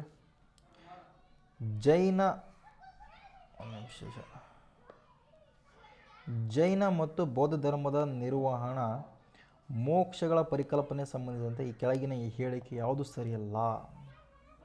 ನೋಡ್ರಿ, ಜೈನ ಮತ್ತು ಬೌದ್ಧ ಧರ್ಮದ ನಿರ್ವಹಣಾ ಮತ್ತು ಮೋಕ್ಷಗಳಿಗೆ ಪರಿಕಲ್ಪನೆಗೆ ಸಂಬಂಧಿಸಿದ ಕೆಳಗಿನ ಯಾವ ಹೇಳಿಕೆ ಸರಿಯಲ್ಲ? ಸರಿಯಲ್ಲ ಅಂತ ಅಂಡರ್ಲೈನ್ ಮಾಡ್ಬೇಕಂತ ಹೇಳಿದೆ ನಾನು. ಡೈರೆಕ್ಟ್ ಆನ್ಸರ್ ನೋಡಿದ್ರಪ್ಪ ಅಂದ್ರೆ ಜೈನ ಮೋಕ್ಷ. ಡೈರೆಕ್ಟ್ ಆನ್ಸರ್ ಹೇಳ್ಬಿಡ್ತೀನಿ ಕೇಳ್ರಿ. ಸಪ್ರೇಟಾಗಿ ಹೆಂಗೋ ಇದು ಕ್ವಶನ್ ರಚನೆ ಆಗೈತೆ. ಇದ್ರ ಬಗ್ಗೆ ನನಗೆ ಗೊತ್ತಿಲ್ಲ. ಡೈರೆಕ್ಟ್ ಆನ್ಸರ್ ಬಂದ್ರಪ್ಪ ಅಂದ್ರೆ ಜೈನ ಮೋಕ್ಷಕ್ಕೆ ತಪಸ್ಸಿನ ಅಗತ್ಯವಿಲ್ಲ. ಜೈನ ಮೋಕ್ಷಕ್ಕೆ ತಪಸ್ಸಿನ ಅಗತ್ಯವಿಲ್ಲ. Direct answer ನೋಡ್ಬಿಡ್ರಿ. ಜೈನ ಧರ್ಮದಲ್ಲಿ ಮೋಕ್ಷವೆಂದರೆ ಕರ್ಮಗಳ ಕ್ಷಯದಿಂದ ಆತ್ಮನನ್ನು ಪರಿಶುದ್ಧಿಗೆ ಮರಳುವುದು. ಇದಕ್ಕೆ ಅತ್ಯಂತ ಕಠಿಣ ತಪಸ್ಸು, ವ್ರತಗಳ ಅಗತ್ಯ. ಸೊ ಮಹಾವೀರ 12 ವರ್ಷಗಳ ತಪಸ್ಸು ಮಾಡಿದ. ಸೊ ನೆಕ್ಸ್ಟ್ ಅವನು ಕೈವಲ್ಯ ಧ್ಯಾನ ಪಡಿತಾನೆ ರೀ. ಆದರೆ ಬೌದ್ಧ ಧರ್ಮದ ನಿರ್ವಾಣವೆಂದರೆ ತೃಷ್ಣೆಯನ್ನು ಸಂಪೂರ್ಣ ನಂದಿಸುವುದು. ಅದು ಅನಾತ್ಮತತ್ವದ ಶಾಶ್ವತ ಆತ್ಮ ನಿರಾಕರಣೆಯಾಗಿದೆ. ಆದ್ದರಿಂದ ತಪ್ಪು. ಅಂದರೆ ಹೇಳ್ತಾರೆ ಅಂದ್ರಪ್ಪ ಅಂದ್ರೆ ಒಂದು ಸಕ ಓದ್ಬಿಡ್ತೀವಿ ಕೇಳ್ರಿ. ಜೈನ ಮೋಕ್ಷ ಜೀವನೋಕ್ತ, ಪೂರ್ಣಕ್ರಮ, ಕ್ಷಮ, ಸರ್ವಜ್ಞತೆ ಹೇಳ್ತಾರೆ ಜೈನ. ನೆಕ್ಸ್ಟ್ ಬೌದ್ಧ ನಿರ್ನಾಮ, ತೃಷೆ ನಂದುವಿಕೆ, ಪುನರ್ಜನ್ಮದಿಂದ ಬಿಡುಗಡೆ. ಜೈನ ಮೋಕ್ಷವು ಆತ್ಮನ ಅಸ್ತಿತ್ವವನ್ನು ನಂಬುತ್ತದೆ. ಬೌದ್ಧರ ನಿರ್ವಾಣ ಅನಾತ್ಮ. ಓಕೆ, ಇವರು ಆತ್ಮದ ಬಗ್ಗೆ ಹೊಂತಾರೆ, ಇವರು ಆತ್ಮ ಬಗ್ಗೆ ನಂಬಿಕೆ ಇರಲ್ಲ. ಆದರೆ ಜೈನ ಮೋಕ್ಷಕ್ಕೆ ಕಂಪಲ್ಸರಿ ತಪಸ್ಸು ಬೇಕ್ರಿ. ಇವರು ತಪಸ್ಸಿನ ಅಗತ್ಯವಿಲ್ಲ ಅಂತ ಕೇಳೋರು. ಸರಿಯಾದ ಉತ್ತರ ಇದು. ಓಕೆನಾ? ನೆಕ್ಸ್ಟ್ ಮೊದಲ ಬೌದ್ಧ ಸಮ್ಮೇಳನ ಮತ್ತು ಮೊದಲ ಜೈನ ಸಮ್ಮೇಳನ ಹೋಲಿಕೆ ಯಾವ ಅಂಶ ತಪ್ಪಾಗಿದೆ ಅಂತ ಕೊಟ್ಟಾರ್ರಿ. ಸೊ ಸರಿಯಾದ ಉತ್ತರ ಇದು ಆಗ್ಬೇಕು ರೀ, ಇದು ಬಾಕ್ಸ್ ಆಗಬೇಕು. ಕ್ವಶನು PDF ಮಾಡುವಾಗ ಈ ಥರ ಆಗೈತೆ ಇದು. ಓಕೆನಾ. ಅಂಶ ಬೌದ್ಧ ಸಮ್ಮೇಳನ ಜೈನ ಸಮ್ಮೇಳನ. ಮೊದಲ ಸ್ಥಳ ಬೌದ್ಧ ಸಮ್ಮೇಳನ ಹೇಳಿತ್ರಿ ರಾಜಗೃಹ ನಡೀತು. ಜೈನ ಸಮ್ಮೇಳನ ಹೇಳಿತ್ತು ಪಾಟಲಿಪುತ್ರ. ಆಲ್ರೆಡಿ ನಾವು ಗೊತ್ತೈತಿದು, ಆಲ್ರೆಡಿ ಆನ್ಸರ್ ಹೇಳಿದ್ದೀನಿ. ಇನ್ನು ಅಧ್ಯಕ್ಷ ಬಂದ್ರಪ್ಪ ಮೊದಲ ಬೌದ್ಧ ಸಮ್ಮೇಳನದ ಅಧ್ಯಕ್ಷರು ಮಹಾಕಶ್ಯಪ. ಹೌದು, ಸರಿಯಾದ ಉತ್ತರ ಮಹಾಕಶ್ಯಪ. ಇನ್ನು ಜೈನ ಸಮ್ಮೇಳನ ಮೊದಲ ಅಧ್ಯಕ್ಷರು ಸ್ಥೂಲಭದ್ರ. ಹೌದು, ಇದು ಸರಿ. ಇನ್ನು ರಾಜಾಶ್ರಯ ಯಾರು ನೀಡ್ತಾರಪ್ಪ ಅಂದರೆ ಜೈನ ಒಂದು ಇದರಲ್ಲಿ ಬೌದ್ಧರಲ್ಲಿ ಫಸ್ಟ್ ಅಜಾತಶತ್ರು ನೀಡ್ತಾರೆ ರೀ. ನೆಕ್ಸ್ಟ್ ಜೈನದಲ್ಲಿ ಚಂದ್ರಗುಪ್ತ ಮೌರ್ಯ ನೀಡ್ತಾರೆ. ಸರಿಯಾದ ಉತ್ತರ 3 ಕೂಡ ಎಲ್ಲ ಕೂಡ ಸರಿ ನೋಡ್ರಿ. ಓಕೆ, ನೀವು ಓದಿದರೆ ಇದು ಗೊತ್ತಾಗ್ತೈತಿ. ಕ್ವಶನ್ ಈ ರೀತಿಯಾಗಿ ಬಂದೈತಿ. ಒಂದ್ಸರಿ ಓದ್ ನೋಡ್ರಿ.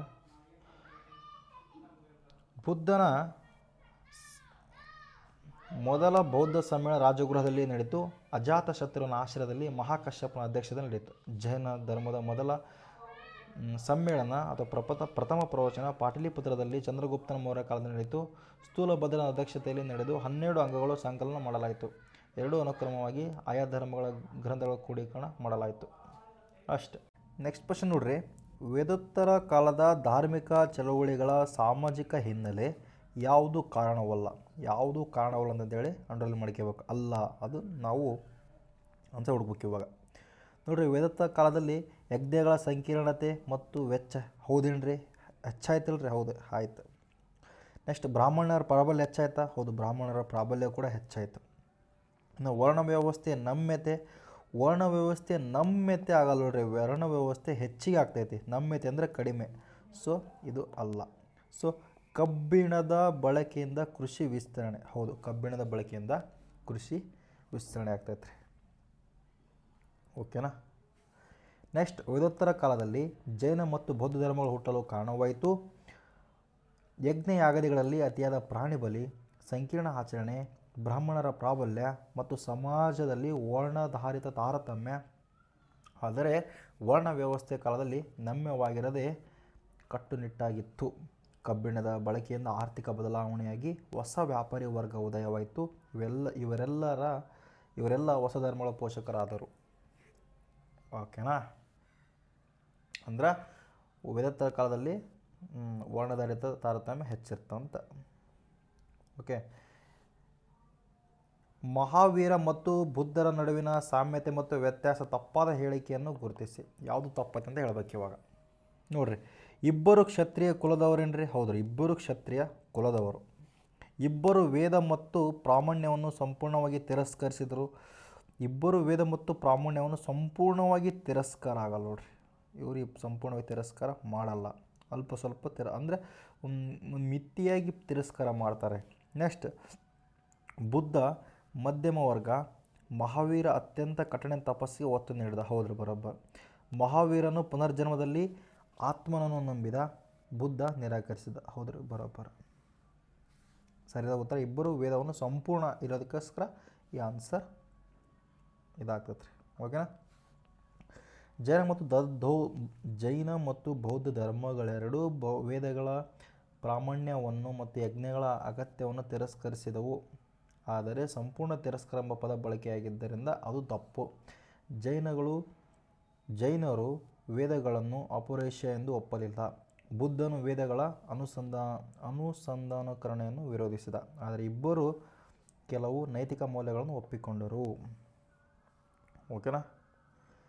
ನೆಕ್ಸ್ಟ್, ವೈಶಾಲಿ ನಗರವು ಜೈನ ಮತ್ತು ಬೌದ್ಧ ಧರ್ಮಗಳೆರಡಕ್ಕೂ ಮುಖ್ಯವಾಗಿದೆ. ಕಾರಣವೇನು? ಹೌದ್ರಿ, ವೈಶಾಲಿ. ಯಾಕ್ರಿ? ಸರಿಯಾದ ಉತ್ತರ, ವೈಶಾಲಿಯಲ್ಲಿಯೇ ಮಹಾವೀರನ ಜನನ ಆಗ್ತೈತಿ ಮತ್ತು ಬುದ್ಧನು ಆಗಾಗ ಭೇಟಿ ನೀಡಿದ ವಜ್ಜಿ ಗಣರಾಜ್ಯದ ರಾಜಧಾನಿ ಯಾವುದ್ರಿ? ವೈಶಾಲಿ. ವೈಶಾಲಿ ಬಗ್ಗೆ ಒಂದು ಸ್ವಲ್ಪ ನೋಡ್ರಿ. ವೈಶಾಲಿ ವಜ್ಜಿ ಗಣರಾಜ್ಯದ ರಾಜಧಾನಿಯಾಗಿತ್ತು. ಮಹಾವೀರನು ವೈಶಾಲಿಯಲ್ಲಿ ಉಪನಗರದ ಕುಂಡಲಿ ಗ್ರಾಮದಲ್ಲಿ ಜನಿಸ್ತಾನ. ಬುದ್ಧನು ವೈಶಾಲಿಗೆ ಹಲವು ಬಾರಿ ಭೇಟಿ ನೀಡಿದನು. ಅಲ್ಲಿ ಭಿಕ್ಷುಣಿಯರ ಸಂಘವನ್ನು ಸ್ಥಾಪಿಸಲು ಅನುಮತಿ ನೀಡಿದ. ಎರಡನೆಯ ಬುದ್ಧ ಸಮ್ಮೇಳನ ವೈಶಾಲಿಯಲ್ಲಿ ನಡೆಯಿತು. ಮೊದಲು ನಡೆದಿದ್ರು ಹೌದ್ರಿ, ಎಲ್ಲಿ ನಡೀತೀರಿ? ಮೊದಲ ಒಂದು ರಾಜಗೃಹದಲ್ಲಿ ಮೊದಲ ಬೌದ್ಧ ಸಮ್ಮೇಳನ ನಡೀತೈತಿ. ನೆಕ್ಸ್ಟ್ ಬುದ್ಧನ ಮೊದಲ ಧರ್ಮೋಪದೇಶ ಸಾರನಾಥದಲ್ಲಿ ನಡೆಯಿತು. ಓಕೆನಾ. ನೆಕ್ಸ್ಟ್ ಹರ್ಯಾಂಕ ಮತ್ತು ಶಿಶುನಾಗ ವಂಶಗಳ ಸ್ಥಾಪಕರು ಅನುಕ್ರಮವಾಗಿ. ಹರ್ಯಾಂಕ ಸ್ಥಾಪಕ ಯಾರ್ರಿ? ಬಿಂಬಸಾರ. ಶಿಶುನಾಗ ಸ್ಥಾಪಕ ಶಿಶುನಾಗ. ಬಿಂಬಸಾರ ಮತ್ತು ಶಿಶುನಾಗ. ಹರ್ಯಾಂಕ ಬಗ್ಗೆ ಹೇಳ್ರಿ. ಮಗಧದಲ್ಲಿ ಬಿಂಬಸಾರವನ್ನು ಹರ್ಯಾಂಕ ವಂಶದ ಸ್ಥಾಪಕ ಅಂತ ಕರಿತೀವಿ. ಕ್ರಿಸ್ತಪೂರ್ವ 544ರಲ್ಲಿ ಸ್ಥಾಪನೆ ಮಾಡ್ತಾನೆ. ಆತ ರಾಜಗೃಹವನ್ನು ರಾಜಧಾನಿಯಾಗಿ ಮಾಡಿಕೊಳ್ತಾನೆ. ನಂತರ ಅಜಾತಶತ್ರು ಉದಯನ್ ಬರ್ತಾರೆ. ನೆಕ್ಸ್ಟ್ ಉದಯಿನ್ ನಂತರ ಶಿಶುನಾಗ ವಂಶವು ಉದಯವಾಗ್ತೈತಿ. ಶಿಶುನಾಗನು ಅವಂತಿಯನ್ನು ಮಗಧದಲ್ಲಿ ವಿಲೀನಗೊಳಿಸಿದ. ಹೀಗೆ ಹರ್ಯಾಂಕ ವಂಶದ ಸ್ಥಾಪಕ ಬಿಂಬಸಾರ, ಶಿಶುನಾಗ ಸ್ಥಾಪಕ ಶಿಶುನಾಗ. ಇನ್ನು ನೆಕ್ಸ್ಟ್ ಪ್ರಶ್ನೆ ನೋಡ್ರಿ. ಬೌದ್ಧ ತ್ರಿರತ್ನ, ಜೈನ ತ್ರಿರತ್ನಗಳ ನಡುವಿನ ವ್ಯತ್ಯಾಸವೇನು? ಬೌದ್ಧದಲ್ಲಿ ತ್ರಿರತ್ನ ಐತಿ ಮತ್ತು ಜೈನದಲ್ಲಿ ತ್ರಿರತ್ನ ಐತೆ. ಅದರ ನಡವರ್ಕ್ ಏನೈತೆ ಅಂತ ವ್ಯತ್ಯಾಸ ಕೇಳಾಗತ್ತಾರೆ ನೋಡ್ರಿ. ಬೌದ್ಧ ಧರ್ಮದಲ್ಲಿ ತ್ರಿರತ್ನ ಅಂದ್ರಪ್ಪ ಅಂದ್ರೆ ಬುದ್ಧ, ಧರ್ಮ, ಸಂಘಕ್ಕೆ ನಾವು ತ್ರಿರತ್ನ ಅಂತೇಳಿ ಕರಿತೀವಿ. ಜೈನದರಲ್ಲಿ ಸಂಯುಕ್ತ ದರ್ಶನ, ಸಂಯುಕ್ತ ಜ್ಞಾನ, ಸಂಯುಕ್ತ ಚರಿತ್ರಕ್ಕೆ ನಾವು ತ್ರಿರತ್ನ ಅಂತೇಳಿ ಕರಿತೀವಿ. ಎರಡು ಒಂದೇ ಚಾನ್ಸ ಇಲ್ಲ, ಇದು ತಪ್ಪು. ಇದು ಅಹಿಂಸೆ ಹೇಳಲ್ರಿ ಇವರು. ಇವು ನೆಕ್ಸ್ಟ್ ಧರ್ಮ, ಅರ್ಥ, ಕಾಮ ಬಗ್ಗೆ ಬರೋದಿಲ್ಲ. ಸೊ ಇದು ಕೂಡ ತಪ್ಪು. ಓಕೆ, ಅದೇ ಇಲ್ಲಿ ಎಕ್ಸ್ಪ್ಲೇಷನ್ ಐತಿ, ಮತ್ತೇನು ಸಪ್ರೇಟ್ ಆಗಿಲ್ಲ. ಸೊ ನೋಡ್ರಿ. ನೆಕ್ಸ್ಟ್ ಪಾಲಿ ಮತ್ತು ಪ್ರಾಕೃತ ಭಾಷೆಗಳಿಗೆ ಸಂಬಂಧಿಸಿದಂತೆ ಈ ಕೆಳಗಿನ ಹೊಂದಾಣಿಕೆ ತಪ್ಪಾಗಿದ್ದರೆ ಗುರುತಿಸಿ. ಯಾವ್ದು ತಪ್ಪು ಅಂತ ಹೇಳ್ಯಾರ್ರಿ ನೋಡ್ರಿ. ಬುದ್ಧ ತ್ರಿಪಿಟಕ ಯಾವ ಭಾಷೆಯಲ್ಲಿ ಐತ್ರಿ? ಪಾಲಿ ಭಾಷೆಯಲ್ಲಿ ಐತಿ. ಜೈನ ಆಗಮಗಳು ಪ್ರಾಕೃತ ಭಾಷೆಯಲ್ಲಿ ಅರ್ಧಮಾಗದಿ. ಓಕೆ. ಅಶೋಕನ ಶಾಸನಗಳು ಪ್ರಾಕೃತ. ಹೌದ್ರಿ. ಉಪನಿಷತ್ತುಗಳು ಪಾಲಿ ಅಲ್ರಿ, ಉಪನಿಷತ್ತುಗಳದ್ದು ಸಂಸ್ಕೃತ. ಓಕೆನಾ. ಸೊ ಇಲ್ಲೇ ಸ್ವಲ್ಪ ಅದ್ರ ಬಗ್ಗೆನ ಸೇಮ್ ಕೆಳಗೆ ಸ್ಪೆಷಲ್ ಕೊಟ್ಟರೆ ಏನು ಸ್ಪೆಷಲ್ ಇಲ್ಲ. ಸ್ಪೆಷಲ್ ಇದ್ರಪ್ಪ ನಾನು ಹೇಳ್ತೀನಿ. ನೆಕ್ಸ್ಟ್ ಅನಾತ್ಮ ತತ್ವ ಮತ್ತು ಆತ್ಮ ತತ್ವಕ್ಕೆ ಸಂಬಂಧಿಸಿದ ಹೇಳಿಕೆ ಯಾವುದು? ನೋಡ್ರಿ, ಇದು ಪ್ರಶ್ನೆ ಕೇಳಿದಾರೆ. ಅನಾತ್ಮ ಮತ್ತು ಆತ್ಮ. ಜೈನರು ಆತ್ಮವನ್ನು ಶಾಶ್ವತ ಮತ್ತು ಸ್ವತಂತ್ರವಾಗಿ ತತ್ವವಾಗಿ ನಂಬುತ್ತಾರೆ. ಯಾವುದ್ರಿ? ಜೈನರು.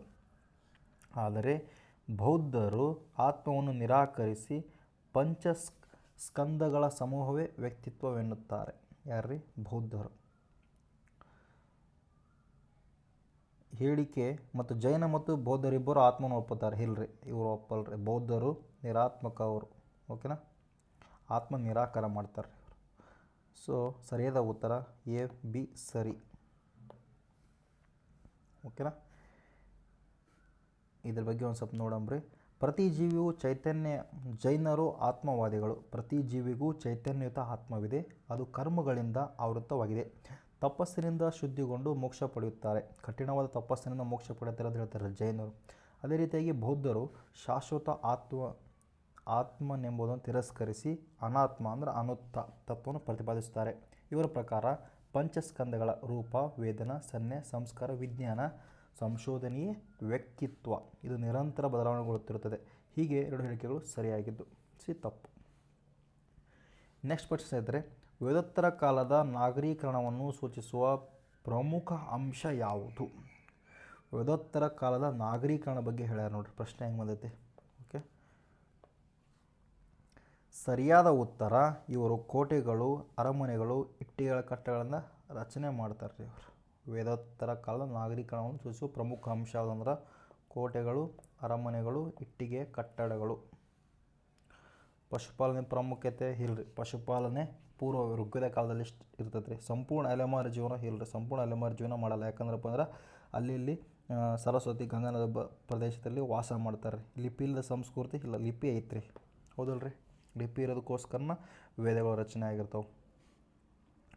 ವೇದೋತ್ತರ ಕಾಲದಲ್ಲಿ ಹಳ್ಳಿಗಳು ನಗರಗಳಾಗಿ ಬೆಳೆದವು. PGW ನಂತರ NBPW ನಾರ್ತನ್ ಬ್ಲ್ಯಾಕ್ ಪೊಲಿಸೈಡ್ ವೇರ್ ನಗರೀಕರಣದ ಸಂಕೇತ. ಪುರಾತತ್ವದಲ್ಲಿ ಕೋಟಿ ಕಂದಕಗಳು, ಬೃಹತ್ ಇಟ್ಟಿಗೆ ಕಟ್ಟಡಗಳು, ವ್ಯವಸ್ಥಿತ ರಸ್ತೆಗಳು ಕಂಡುಬಂದಿವೆ. ಲಿಪಿಯು ಬ್ರಾಹ್ಮಿ ಬಳಕೆಯಲ್ಲಾರಂಭಿಸಿತು. ಅಲೆಮಾರಿತನ ಕಡಿಮೆಯಾಯಿತು. ಕೃಷಿ ವ್ಯಾಪಾರದಿಂದ ಶ್ರೀಮಂತ ನಗರ ಉಗಮವಾಯಿತು. ಇದು ಮಹಾಜನಪದಗಳ ಆಡಳಿತಕ್ಕೆ ಕೇಂದ್ರಗಳಾದವು. ಓಕೆನಾ. ನೆಕ್ಸ್ಟ್ ಪ್ರಶ್ನೆ. ನಿಘಂಟ ಮತ್ತು ಅಜೈವಿಕ ಪಂಥಗಳ ವ್ಯತ್ಯಾಸವೇನು? ನಿಘಂಟರು ಅಂದರೆ ಜೈನರು, ಅಜೈವಿಕರು ಮಕ್ಫಲಿ ಗೋಸಾಲನ ಅನುಯಾಯಿಗಳು, ನಿಯತಿವಾದಿಗಳು. ಸರಿಯಾದ ಉತ್ತರ ಆಪ್ಷನ್ ಎ. ಸರಿಯಾದ ಉತ್ತರ ನೋಡ್ರಿ, ನಿಘಂಟರು ಜೈನರು, ಅಜೈವಿಕರು ಮಕ್ಕಲಿ ಗೋಸಾಲದ ಅನುಯಾಯಿಗಳು. ಒಂದು ಸಾರಿ ಓದ್ತೀನಿ ಕೇಳಿದನ. ನಿಘಂಟ ಪದದ ಅರ್ಥ ಬಂಧುಗಳಿಂದ ಮುಕ್ತರು. ಇದು ಮಹಾವೀರನ ಸಂಘವನ್ನು ಸೂಚಿಸುತ್ತಿತ್ತು. ಮಕ್ಕಲಿ ಗೋಸಾಲನ ಮೊದಲ ಮಹಾವೀರನ ಸಂಗಡನಾಗಿದ್ದು ನಂತರ ಬೇರ್ಪಟ್ಟು ಅಜೈವಿಕ ಪಂಥವನ್ನು ಸ್ಥಾಪಿಸಿದ. ಯಾವುದ್ರಿ? ಮಕ್ಕಲಿ. ಅಜೈವಿಕರು ನಿಯತಿವಾದ ಎಲ್ಲ ವಿಧಿಯಿಂದ ನಿರ್ಧರಿಸಿ ಮಾನವನ ಪ್ರಯತ್ನ ವ್ಯರ್ಥ ಅಂತ ಹೇಳ್ತಾರೆ ಇವರು ಪ್ರತಿಪಾದಿಸಿದರು. ಆದ್ದರಿಂದ ಅವರು ವಿಭಿನ್ನ. ಅಜೈವಿಕರು ನಗ್ನತೆ, ಕಠಿಣ ತಪಸ್ಸು ಆಚರಿಸಿದರು. ಮೌರ್ಯ ಕಾಲದಲ್ಲಿ ಈ ಪಂಥ ಪ್ರಭಾವಿಗೆ ಬಂತು. ನೆಕ್ಸ್ಟ್ ಕ್ವಶನ್ ನೋಡ್ರಿ, ಮೊದಲ ಜೈನ ಸಭೆ ಎಲ್ಲಿ ನಡೆಯಿತು? ಮೊದಲ ಜೈನ ಸಭೆ ನಡೆದಿದ್ದು ಪಾಟಲಿಪುತ್ರದಲ್ಲಿ. ಸರಿಯಾದ ಉತ್ತರ ಪಾಟಲಿಪುತ್ರ. ಜೈನ ಧರ್ಮದ ಪ್ರಥಮ ವಚನದ ಮೊದಲ ಸಭೆ ಪಾಟಲಿಪುತ್ರದಲ್ಲಿ ಸ್ಥೂಲಭದ್ರನ ಅಧ್ಯಕ್ಷತೆಯಲ್ಲಿ ನಡೆಯಿತು. ಇದು ಚಂದ್ರಗುಪ್ತನ ಮೌರ್ಯನ ಕಾಲದಲ್ಲಿ ನಡೆಯಿತು. ಓಕೆನಾ? ಒಟ್ಟು 12 ಅಂಗಗಳು ಅವಾಗ ಬರೀತಾರೆ. ನೆಕ್ಸ್ಟ್ ಸಂಘಿಗೆ ಎರಡನೆಯ ಸಂಘಿಯ ಎರಡನೇ ಸಭೆ ವಲ್ಲಭೆಯಲ್ಲಿ ನಡೆಯಿತು. ಒಂದು ಪಾಟಲಿಪುತ್ರ, ಇನ್ನೊಂದು ವಲ್ಲಭೆ.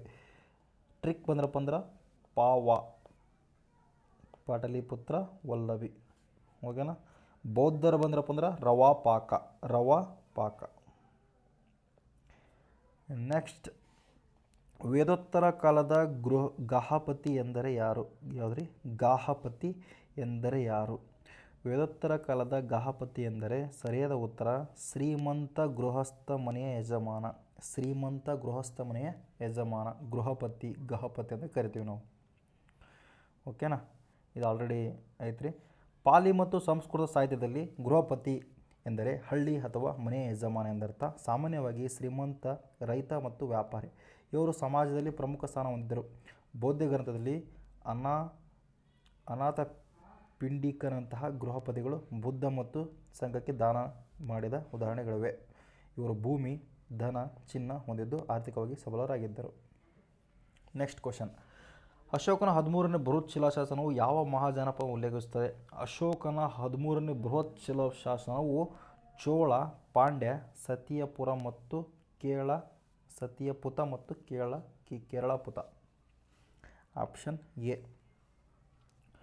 ನೋಡ್ರಿ, 13ನೇ ಶಿಲಾಶಾಸನ ಕಳಿಂಗದ ನಂತರ ಧಮ್ಮವನ್ನು ಅನುಸರಿಸುತ್ತಿರುವ ದಕ್ಷಿಣ ರಾಜ್ಯಗಳಾದ ಚೋಳ, ಪಾಂಡ್ಯ, ಸತಿಯಪುತ, ಕೇರಳಪುತ ಮತ್ತು ತಾಮ್ರಪಣಿ ಶ್ರೀಲಂಕಾದ ಉಲ್ಲೇಖವಿದೆ.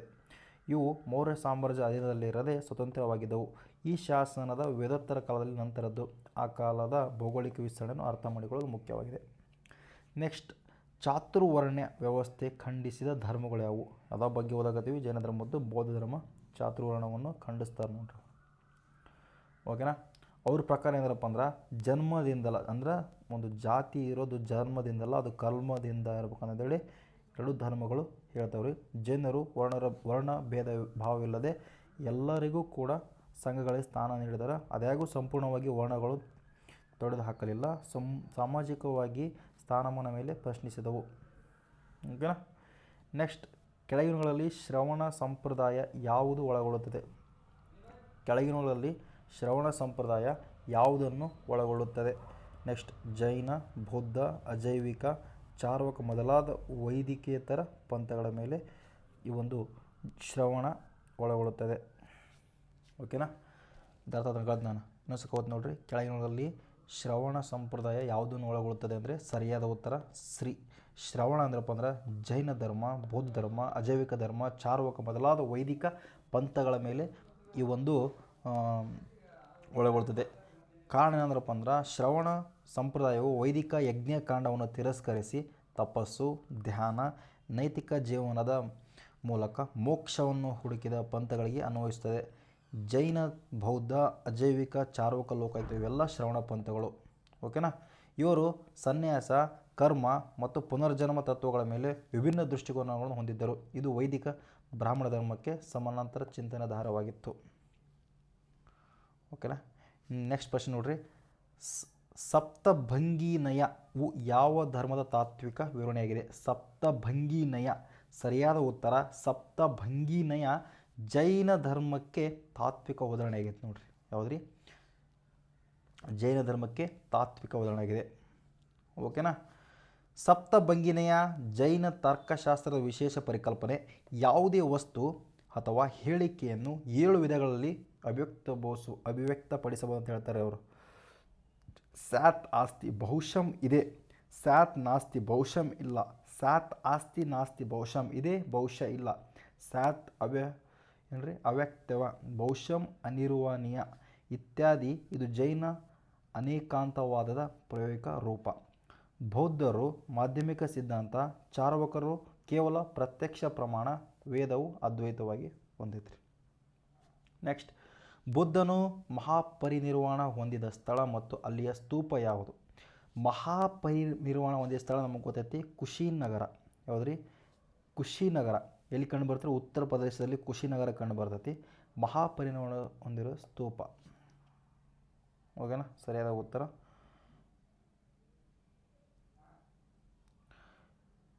Option B. 1 ಸೆಕೆಂಡ್. ಇದು ಇಲ್ಲಿ ಎಲ್ಲ ಕೇಳೋದು ನೋಡ್ರಿ ಕ್ವಶನ್ ಪೇಪರ್.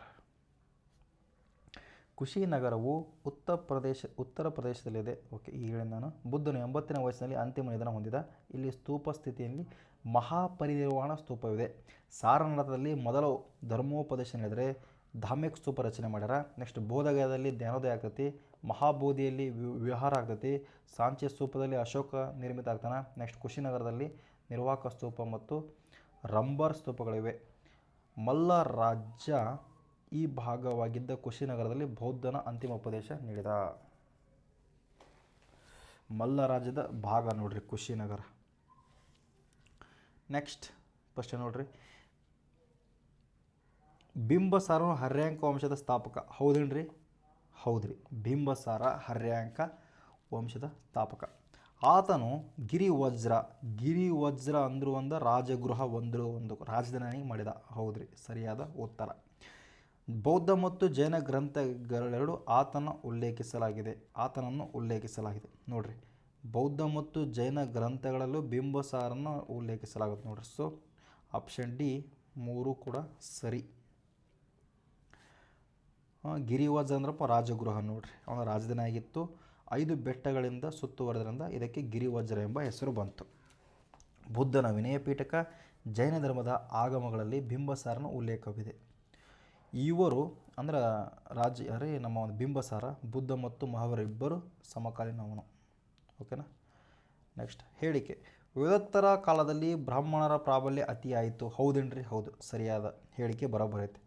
ಆ ಕಾಲದಲ್ಲಿ ಯಜ್ಞಗಳು ಹೆಚ್ಚು ಸಂಕೀರ್ಣ ಮತ್ತು ದುಬಾರಿಯಾದ್ದರಿಂದ ಬ್ರಾಹ್ಮಣರ ಅವಶ್ಯಕತೆ ಹೆಚ್ಚಿತು. ಹೌದೇನ್ರಿ? ಹೌದ್ರಿ, ಬರೋಬ್ಬರ್. ಅದಕ್ಕೋಸ್ಕರ ಅವರ ಒಂದು ಪ್ರಾಬಲ್ಯ ಜಾಸ್ತಿ ಆಗುತ್ತಾ. ಸರಿಯಾದ ಉತ್ತರ ಆಪ್ಷನ್ ಎ ಮತ್ತು ಆರ್ ಎರಡೂ ಸರಿ. ಆರ್ ಸರಿಯಾದ ವಿವರಣೆಯಾಗಿದೆ. ಓಕೆನಾ? ಇವು ಇಂಪಾರ್ಟೆಂಟ್ ಕ್ವಶನ್ ಇವೆಲ್ಲ. ಇವನ್ನ ಅಂತಪರಿ ಏನು ಇಂಪಾರ್ಟೆಂಟ್ ಇಲ್ಲ, ಒಂದು ಸಕ ನೋಡಿರಪ್ಪ ಅಂದ್ರೆ ಗೊತ್ತಾಗ್ತದೆ ಅಷ್ಟೇ. ಜಾಸ್ತಿ ಅಲ್ಲಿ ವೆಚ್ಚ ಆಗ್ತಿತ್ತು ಅಂತಂದು ಕೊಟ್ಟಾರ. ಓಕೆನಾ?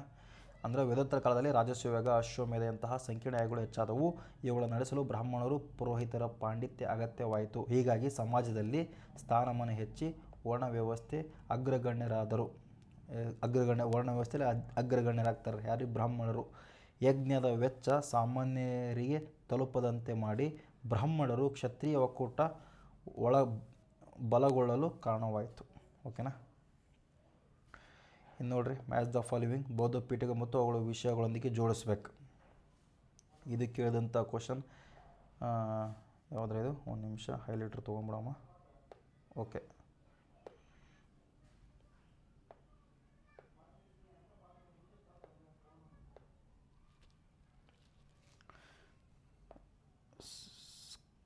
ಕೇಳಿದಂತಹ ಪ್ರಶ್ನೆ ಪತ್ರಿಕೆ ಇದು ನೋಡ್ರಿ. ಯಾವ್ಯಾವ ಹೊಂದಿಕೆ ಆಗ್ತಾವೆ ಅಂತಂದು ಒಂದು ಸರಿ ನೋಡಿಬಿಟ್ರೆ ನಮಗೆ ಆನ್ಸರ್ ಗೊತ್ತಾಗ್ತದೆ ರೀ. ವಿನಯ ಪೀಠಕ ಸಂಘದ ನಿಯಮ ಹೊಂದೈತೆ ನೋಡ್ರಿ. ಅದು ಅಂದ್ರೆ ಬೌದ್ಧ ಧರ್ಮದ ನಿಯಮಗಳು ಹೊಂದಿರೋದು ವಿನಯ ಪೀಠಕ. ನೆಕ್ಸ್ಟ್, ಸುತ್ತ ಪೀಠಕ ಏನು ಹೇಳತ್ರಿ? ಬುದ್ಧನ ಉಪದೇಶಗಳ ಬಗ್ಗೆ ಹೇಳ್ತದ್ರಿ. ಬುದ್ಧನ ಉಪದೇಶ ಹೇಳಿದ್ರಿ ಸುತ್ತ ಪೀಠಕ. ನೆಕ್ಸ್ಟ್ ಅಭಿಧಮ್ಮ ಪೀಠಕ ಬರೆದ್ರು ತಾತ್ವಿಕ ವಿವರಣೆ. ಯಾವುದ್ರಿ? ತಾತ್ವಿಕ ವಿವರಣೆ. ಸರಿಯಾದ ಉತ್ತರ ಎ. ಸರಿಯಾದ ಉತ್ತರ ಎ. ಓಕೆನಾ? ತ್ರಿಪಿಟಕಗಳ ವರ್ಗೀಕರಣ ವಿನಯ ಪೀಠಕ, ಸಂಘದ ನಿಯಮಗಳು ಮತ್ತು ಶಿಸ್ತು, ಭಿಕ್ಷು ಭಿಕ್ಷುಣಿಯರಿಗೆ ಇದಾಗ್ತೈತಿ. ನೆಕ್ಸ್ಟ್ ಸುತ್ತ ಪೀಠಕ ಬುದ್ಧನ ಧರ್ಮೋಪದೇಶಗಳನ್ನು ಸಂವಾದಗಳನ್ನು, ಜಾತಕ ಕಥೆಗಳನ್ನು. ನೆಕ್ಸ್ಟ್ ಅಭಿಧಮ್ಮ ಪೀಠಕ ತತ್ವಶಾಸ್ತ್ರ, ಮನೋಶಾಸ್ತ್ರ, ಅಧ್ಯಾತ್ಮದ ವಿಶ್ಲೇಷಣೆ. ಇವು ಪಾಲಿ ಭಾಷೆಯಲ್ಲಿ ಐತೆ ನೋಡ್ರಿ. ಯಾವ ಭಾಷೆ ರೀ? ಪಾಲಿ ಭಾಷೆ. ಇದು ಕೂಡ ಡೈರೆಕ್ಟ್ ಕ್ವಶನ್ ಆಗೈತಿ. ನೆಕ್ಸ್ಟ್ ನೋಡ್ರಿ, ಕಾಲಾನುಕ್ರಮದಲ್ಲಿ ಘಟನೆಗಳನ್ನು ಜೋಡಿಸಿ ಬರೀಬೇಕ್ರಿ. ಇದು ಕೇಳಿದಂಥ ಪ್ರಶ್ನೆ ಪತ್ರಿಕೆ ಆಗೈತಿ. ಇನ್ನು ನೆಕ್ಸ್ಟು 2024 ಓಕೆನಾ? ನೋಡ್ರಿ, ಫಸ್ಟ್ ಏನಾಗ್ತದೆ ರೀ? ಮಹಾವೀರನ ಜನನ ಫಸ್ಟ್ ಆಗುತ್ತೆ. ಆ್ಯಂಡ್ ದೆನ್ ಆಗ್ತೈತಿ ಬುದ್ಧನ ಜನನ. ಮಹಾವೀರ ಹುಟ್ಟಿದ ಮೇಲೆ ಬುದ್ಧ ಹುಟ್ಟತಾನ್ರಿ. ನೋಡಂತೇಳ್ರಿ 1 ಮತ್ತು 4 ಎಲ್ಲೈತ್ರಿ? 1 ಮತ್ತು 4 ಇಲ್ಲಿ ಐತಿ. ನೆಕ್ಸ್ಟ್ 1 ಮತ್ತು 4 ಡಿದಾಗೂ ಐತಿ. ನೆಕ್ಸ್ಟ್ ಬುದ್ಧನ ಮಹಾಪರಿನಿರ್ವಾಣ ಆಗ್ತೈತಿ. ನೆಕ್ಸ್ಟ್ ಮೊದಲನ ಬೌದ್ಧ ಸಮ್ಮೇಳನ ಆಗ್ತೈತಿ. ನೆಕ್ಸ್ಟ್ ಏನಾಗುತ್ತೆ ರೀ? ಬುದ್ಧನ ಮಹಾಪರಿನಿರ್ವಾಣ ಆದಮೇಲೆ ಮೊದಲನೇ ಸಮ್ಮೇಳನ ಆಗ್ತೈತಿ. ಸೊ ನೆಕ್ಸ್ಟ್ ಬಂದ್ರಪ್ಪ ಅಂದ್ರೆ 3 ಆಮೇಲೆ 4. ಸರಿಯಾದ ಉತ್ತರ ಬುದ್ಧನ ಮಹಾಪರಿನಿರ್ವಾಣ ಆಗ್ತೈತಿ ಆ್ಯಂಡ್ ದೆನ್ ಮೊದಲನೇ ಬೌದ್ಧ ಸಮ್ಮೇಳನ ಆಗ್ತೈತಿ. ಸರಿಯಾದ ಉತ್ತರ ಡಿ. ಓಕೆನಾ? ಮಹಾವೀರನು ಕ್ರಿಸ್ತಪೂರ್ವ 599ರಲ್ಲಿ ಜನಿಸಿದರೆ ಬುದ್ಧನು ಕ್ರಿಸ್ತಪೂರ್ವ 563ರಲ್ಲಿ ಜನಿಸ್ತಾನೆ. ಬುದ್ಧನ ಮಹಾಪರಿನಿರ್ವಾಣ ಕ್ರಿಸ್ತಪೂರ್ವ 583ರಲ್ಲಿ ಆಗ್ತೈತಿ. ನೆಕ್ಸ್ಟ್ ಪ್ರಶ್ನೆ ನೋಡಿ ಸ್ನೇಹಿತರೆ, ಮ್ಯಾಚ್ ದಿ ಫಾಲೋವಿಂಗ್. ಈ ಒಂದು ಪ್ರಶ್ನೆನ CHSL, MTS ಮತ್ತು ಕರ್ನಾಟಕ ಪೊಲೀಸ್ ಕಾನ್ಸ್ಟೇಬಲಲ್ಲಿ ಕೇಳ್ಯಾರ. ವಿನಯ ಪೀಠಕ ಇರೋದು ಸಂಘದ ನಿಯಮಗಳ ಬಗ್ಗೆ ವಿನಯ ಪೀಠಕ ಹೇಳ್ತೈತಿ. ಸುತ್ತ ಪೀಠಕ ಇರೋದು ಬುದ್ಧನ ಉಪದೇಶದ ಬಗ್ಗೆ. ಅಭಿಧಮ್ಮ ಪೀಠಕ ಇರೋದು ತಾತ್ವಿಕ ವಿವರಣೆಯ ಬಗ್ಗೆ. ಓಕೆನಾ? ಇಲ್ಲಿ ಎಲ್ಲೆರಡು ಎಕ್ಸ್ಪ್ಲೇಷನ್ ಕೊಟ್ಟೈತಿ ಸೇಮ್. ಓಕೆ, ನೆಕ್ಸ್ಟ್ ಪ್ರಶ್ನೆ ನೋಡ್ರಿ, ಕಾಲಾನುಕ್ರಮದ ಜೋಡಣೆ. ಮಹಾವೀರನ ಜನನ ಕೊಟ್ಟಾರ, ಬುದ್ಧನ ಪರಿನಿರ್ವಾಣ ಕೊಟ್ಟಾರ, ಮೊದಲನೇ ಬೌದ್ಧ ಸಮ್ಮೇಳನ ಕೊಟ್ಟಾರ, ನೆಕ್ಸ್ಟ್ ಬುದ್ಧನ ಜನನ ಕೊಟ್ಟಾರ. ಫಸ್ಟ್ ನಮ್ಗೆ ಗೊತ್ತೈತಿ ಮಹಾವೀರನ ಜನನ ಆಗ್ತೈತಿ ಆ್ಯಂಡ್ ದೆನ್ ಬುದ್ಧನ ಜನನ ಆಗ್ತೈತಿ. 1 ಮತ್ತು 4. 1 ಮತ್ತು 4 ಎಲ್ಲಿ ಬರ್ತದೆ ನೋಡ್ರಿ? ಆಪ್ಷನ್ನಲ್ಲಿ 1 ಮತ್ತು 4 ಬರೋದು ಆಪ್ಷನ್ ಬಿ ಯಲ್ಲಿ ಆ್ಯಂಡ್ ಆಪ್ಷನ್ ಡಿ ಯಲ್ಲಿ. ನೆಕ್ಸ್ಟ್ ಆಗ್ತೈತಿ ಬುದ್ಧನ ಪರಿನಿರ್ವಾಣ. ಬುದ್ಧ ಡೆತ್ ಆದಮೇಲೆ ಮೊದಲ ಬೌದ್ಧ ಸಮ್ಮೇಳನ ನಡಿತೈತಿ. ಸೊ 2 ಮತ್ತು 3. ನೆಕ್ಸ್ಟ್ ಬರೋದು 2 ಮತ್ತು 3. ಇದು ಅರ್ಥ ಅನ್ಕೊಳ್ತೀನಿ ನಾನು. ಈಸಿ ಐತಿ, ಏನು ಅಷ್ಟು ಬರೀ ಇಲ್ಲ, ಆರಾಮ್ಸೆ ಹಾಕ್ಬೋದು. ಮಹಾವೀರ ಜನಿಸಿದ್ದು ಕ್ರಿಸ್ತಪೂರ್ವ 599ರಲ್ಲಿ, ಬುದ್ಧ ಜನಿಸಿದ್ದು ಕ್ರಿಸ್ತಪೂರ್ವ 563ರಲ್ಲಿ. ಬುದ್ಧನ ಪರಿನಿರ್ವಾಣ ಕ್ರಿಸ್ತಪೂರ್ವ 483 ಆಗ್ತೈತಿ. ಮೊದಲ ಬೌದ್ಧ ಸಮ್ಮೇಳನ 483 ಆಗ್ತೈತಿ, ನಂತರದ ವರ್ಷ. ಓಕೆ, ಅಂದ್ರೆ ಬುದ್ಧ ಸತ್ತು ನೆಕ್ಸ್ಟ್ ವರ್ಷನ ಇದು ಮಾಡ್ತಾರೆ, ಬೌದ್ಧ ಮಹಿಳಾ ಸಮ್ಮೇಳನ ನಡೀತೈತಿ. ಓಕೆನಾ? ಸೊ ಮಹಾವೀರ, ಆಮೇಲೆ ಬುದ್ಧನ ಜನ, ಬುದ್ಧನ ಪರಿನಿರ್ವಾಣ ಆ್ಯಂಡ್ ದೆನ್ ಬುದ್ಧನ ಮೊದಲ ಸಮ್ಮೇಳನ. ಓಕೆ, ನೆಕ್ಸ್ಟ್ ನೋಡ್ರಿ, ಮಹಾಜನಪದಗಳಲ್ಲಿ ಬಲಿಷ್ಠವಾಗಲು ಇನ್ನೊಂದು ನೋಡ್ರಿ, ಮಹಾಜನಪದಗಳಲ್ಲಿ ಮಗಧವು ಬಲಿಷ್ಠವಾಗಲು ಕಾರಣವಲ್ಲದ ಅಂಶ ಯಾವುದು?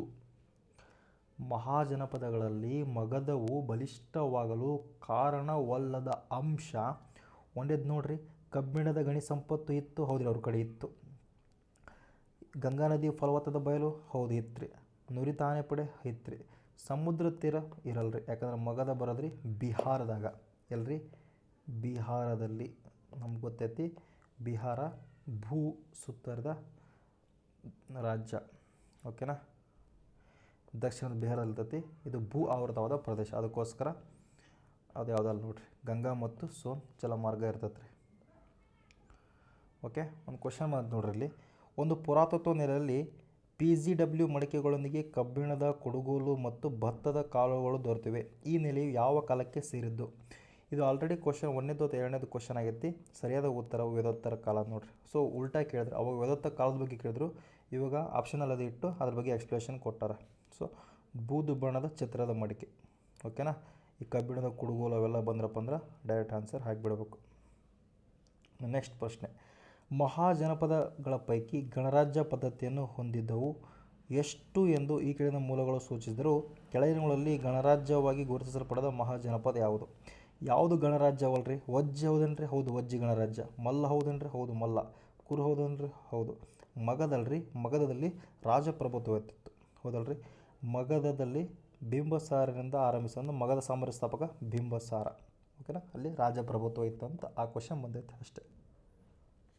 ನೆಕ್ಸ್ಟ್, ಬೌದ್ಧ ಧರ್ಮದ ಮೋಕ್ಷಕ್ಕೆ ಮಧ್ಯಮ ಮಾರ್ಗ ಬೋಧಿಸಿತು, ಇದರ ಅರ್ಥ? ಇದು ಕ್ವಶನ್ ಕೇಳ್ಯಾರ ನೋಡ್ರಿ. ಒಂದೇದು ನೋಡ್ರಿ, ಇದು ವಿಪರೀತ ಭೋಗ ಮತ್ತು ವಿಪರೀತ ತಪಸ್ಸು ಎರಡನ್ನೂ ತ್ಯಜಿಸಬೇಕು ಅಂತ ಹೇಳ್ತೈತೆ ರೀ. ಹೌದೇನ್ರಿ? ಹೌದು. ಯಾಕಂದ್ರಪ್ಪ ಅಂದ್ರೆ ಆಸೆ ದುಃಖಕ್ಕೆ ಮೂಲ ಅಂತ ಹೇಳ್ತಾರೆ ಅವರು. ನೆಕ್ಸ್ಟ್, ಅಷ್ಟಾಂಗಿಕ ಮಾರ್ಗ ಅನುಸರಿಸಿತು. ಹೌದೇನ್ರಿ? ಹೌದ್ರಿ, ಅಷ್ಟಾಂಗಿಕ ಮಾರ್ಗನ ಅನುಸರಿಸ್ತಾರೆ ರೀ ಬೌದ್ಧರು. ನೆಕ್ಸ್ಟ್, ಯಜ್ಞಗಳನ್ನು ಅಗತ್ಯ. ಯಜ್ಞಗಳು ಇವ್ರು ಮಾಡ್ತಾ ಇಲ್ಲ, ಯಜ್ಞಗಳು ವಿರುದ್ಧವಾಗಿ ಉಟ್ಕೊಂಡಿದ್ದ ಬೌದ್ಧ ಧರ್ಮ ಮತ್ತು ಜೈನ ಧರ್ಮ, ಇದು ಅಲ್ಲ. ಆಪ್ಷನ್ ಎ ಸರಿಯಾದ ಉತ್ತರ, ಓಕೆನಾ. ಎಲ್ಲ ಎಕ್ಸ್ಪ್ಲೇಷನ್ ಅದೇ ಸೇಮು, ಅದಕ್ಕೋಸ್ಕರ ಎಕ್ಸ್ಪ್ಲೇಷನ್ ಗೊತ್ತಿಲ್ಲ. ನೆಕ್ಸ್ಟ್ ಹೇಳಿಕೆ ನೋಡ್ರಿ, ಜೈನ ಧರ್ಮದಲ್ಲಿ ಸ್ತ್ರೀಯರಿಗೆ ದಿಗಂಬರ ಪಂಥದ ಪ್ರಕಾರ ಮೋಕ್ಷ ಸಾಧ್ಯವಿಲ್ಲ. ಹೌದ್ರಿ, ದಿಗಂಬರ ಪಂಥ. ಯಾಕಂದ್ರೆ ದಿಗಂಬರಲ್ಲ, ಶ್ವೇತಾಂಬರ ಕೊಟ್ಟಾರ್ರಿ. ಯಾರಿಗೆ? ಜೈನರಲ್ಲಿ ಮಹಿಳೆಯರಿಗೆ ಕೊಟ್ಟಿದ್ದು ಶ್ವೇತಾಂಬರ, ದಿಗಂಬರ ಅಲ್ಲ. ಸೊ ಈ ಹೇಳಿಕೆ ಸರಿ ಐತೆ. ದಿಗಂಬರ ಸಂಪ್ರದಾಯದ ಪ್ರಕಾರ ಸ್ತ್ರೀಯರು ನಗ್ನತೆಯನ್ನು ಆಚರಿಸಲು ಸಾಧ್ಯವಿಲ್ಲ. ಹೌದು, ಕಾರಣ ಕೂಡ ಸರಿ ಐತೆ. ಸರಿಯಾದ ಉತ್ತರ ಎ ಮತ್ತು ಆರ್ ಎರಡು ಸರಿಯಾದ ವಿವರಣೆಯಾಗಿದೆ, ಓಕೆನಾ. ಇದು ಆಲ್ರೆಡಿ ಹೇಳಿದೆ ನಾನು. ಶ್ವೇತಾಂಬರಿಗೆ ಮೋಕ್ಷವನ್ನು ಒಪ್ಪುತ್ತಾರೆ, ಶ್ವೇತಾಂಬರಲ್ಲಿ ನೋಡ್ರಿ. ಇನ್ನು ಮ್ಯಾಚ್ ದಿ ಫಾಲೋವಿಂಗ್. ಮಹಾಭಿ ಪರಿನಿರ್ವಹಣ ಅಥವಾ ಮಹಾನಿಷ್ಕ್ರಮಣ ಇದು ಯಾವುದಂದ್ರಪ್ಪ ಅಂದ್ರೆ ಕಪಿಲವಸ್ತುವಿಂದ ಸ್ಟಾರ್ಟ್ ಆಗ್ತೈತಿ. ನೆಕ್ಸ್ಟ್, ಧರ್ಮಚಕ್ರ ಪ್ರವರ್ತನ ಸಾರನಾಥದಲ್ಲಿ ಸ್ಟಾರ್ಟ್ ಆಗ್ತೈತಿ. ಇನ್ನು ಜ್ಞಾನೋದಯ ಬಂದ್ರಪ್ಪ ಅಂದ್ರೆ ಲುಂಬಿನಿಯ ಬೋಧಗಯ, ಹೌದ್ರಿ, ಬೋಧಗಯ, ಓಕೆನಾ. ಇನ್ನು ಮಗಧ ರಾಜವಂಶಗಳನ್ನು ಕಾಲಾನುಕ್ರಮದಲ್ಲಿ ಜೋಡಿಸಿ ಅಂತಂದು ಹೇಳಿ ಕೊಟ್ಟಾರ್ರಿ. ಫಸ್ಟ್ ಬರೋದು ಹರ್ಯಾಂಕರ್, ಹೌದಲ್ರಿ, ನಮಗಿದು ಗೊತ್ತು. ಲಾಸ್ಟ್ ಬರೋದು ಇದು ಯಾವುದು? ಮೌರ್ಯ, ಓಕೆನಾ. 1 ಮತ್ತು 4 ಲಾಸ್ಟ್ ಇಲ್ಲತ್ತೆ ನೋಡಮ್ಮ, ಅದೇ ಆನ್ಸರ್ ಆಗ್ತೈತಿ. ಒಂದನೇದು ಯಾವ್ದು ರೀ? ಹರ್ಯಾಂಕ. ಮೂರನೇದು ಯಾವುದು? ಓಕೆ, 3 ಇಲ್ಲಿ ಬಂದೈತಿ, 3 ಇಲ್ಲಿ ಬಂದೈತಿ. ಒಂದು ನಿಮಿಷ, ಇದು PDF ಸೇವ್ ಆಗೋದೈತಿ, 1 ಸೆಕೆಂಡ್. ಓಕೆ, ಆಪ್ಷನ್ ಇದರಾಗ್ಬೋದು ಅಥವಾ ಇದರಾಗ್ಬೋದು. ಇನ್ನು ಲಾಸ್ಟ್ನ ಹೇಳೀನಿ, ಏನಾಗಬೇಕು? ಮೌರ್ಯ ಸಾಮ್ರಾಜ್ಯ ಲಾಸ್ಟ್ ಬರಬೇಕು. ಮೌರ್ಯ ಎರಡನೇದು ಎಲ್ಲೈತ್ರಿ? ಸೊ ಇಲ್ಲಿ ಐತಿ, ಇಲ್ಲಿಲ್ಲ. ಸೊ ಯಾವುದೂ ಅಲ್ಲ. ಸರಿಯಾದ ಉತ್ತರ ಆಪ್ಷನ್ ಎ ನೋಡ್ರಿ. ಮೊದಲು ಹರ್ಯಾಂಕ ಬಿಂಬಸಾರದಿಂದ ಸ್ಥಾಪನೆ ಆಗ್ತೈತಿ, ನಂತರ ಶಿಶುನಾಗ ಇದು ಬರ್ತೈತಿ. ನೆಕ್ಸ್ಟು ಕೊನೆಗೆ ಬರೋದು ಮೌರ್ಯರು ಬರ್ತಾರೆ. ಹರ್ಯಾಂಕ, ಶಿಶುನಾಗ, ನಂದರು, ಮೌರ್ಯರು, ಓಕೆನಾ. ಇದ್ರ ಬಗ್ಗೆ ಹೇಳುವ ಸಂದರ್ಭದಲ್ಲಿ ಹೇಳಮ್ಮ ನಾವು. ಇವಾಗ ಡೈರೆಕ್ಟ್ ಆನ್ಸರ್ ಹೇಳ್ತಾ ಇದ್ದೀನಿ ನಾನು.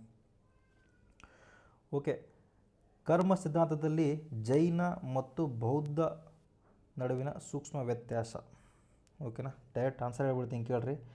ಜೈನದಲ್ಲಿ ಕರ್ಮ ದ್ರವ್ಯ ರೂಪ, ಬೌದ್ಧದಲ್ಲಿ ಕರ್ಮ ಮಾನಸಿಕ ಇಚ್ಛೆ. ನೋಡ್ರಿ, ಯಾವುದು? ಮಾನಸಿಕ ಇಚ್ಛೆ. ಡೈರೆಕ್ಟ್ ಕ್ವಶನ್ ಆಗೈತಿ, ಇದನ್ನು ನೆನಪಿಡ್ರಿ. ಇದು ಏನೇನೋ ಐತಿ ಅಂತ ಪರಿ ಏನು ಇಂಪಾರ್ಟೆಂಟ್ ಅಲ್ಲ, ಒಂದು ಸಲ ಓದಿದರೆ ಅರ್ಥ ಆಗ್ತೈತೆ ನಿಮಗೆ. ಓಕೆ, ಅನ್ವಯಿಕೆ ನೋಡ್ರಿ.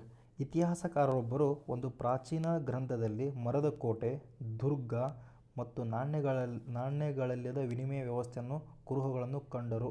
ಇದು ಯಾವ ಕಾಲಕ್ಕೆ ಸೇರಿರಬಹುದು ಎಂದು ಹೇಳ್ತಾರೆ? ಸರಿಯಾದ ಉತ್ತರ ವೇದೋತ್ತರ ಕಾಲದ ಆರಂಭ ನೋಡ್ರಿ. ಯಾವುದ್ರಿ? ಮಹಾಜನಪದಗಳ ಪೂರ್ವ, ಓಕೆನಾ.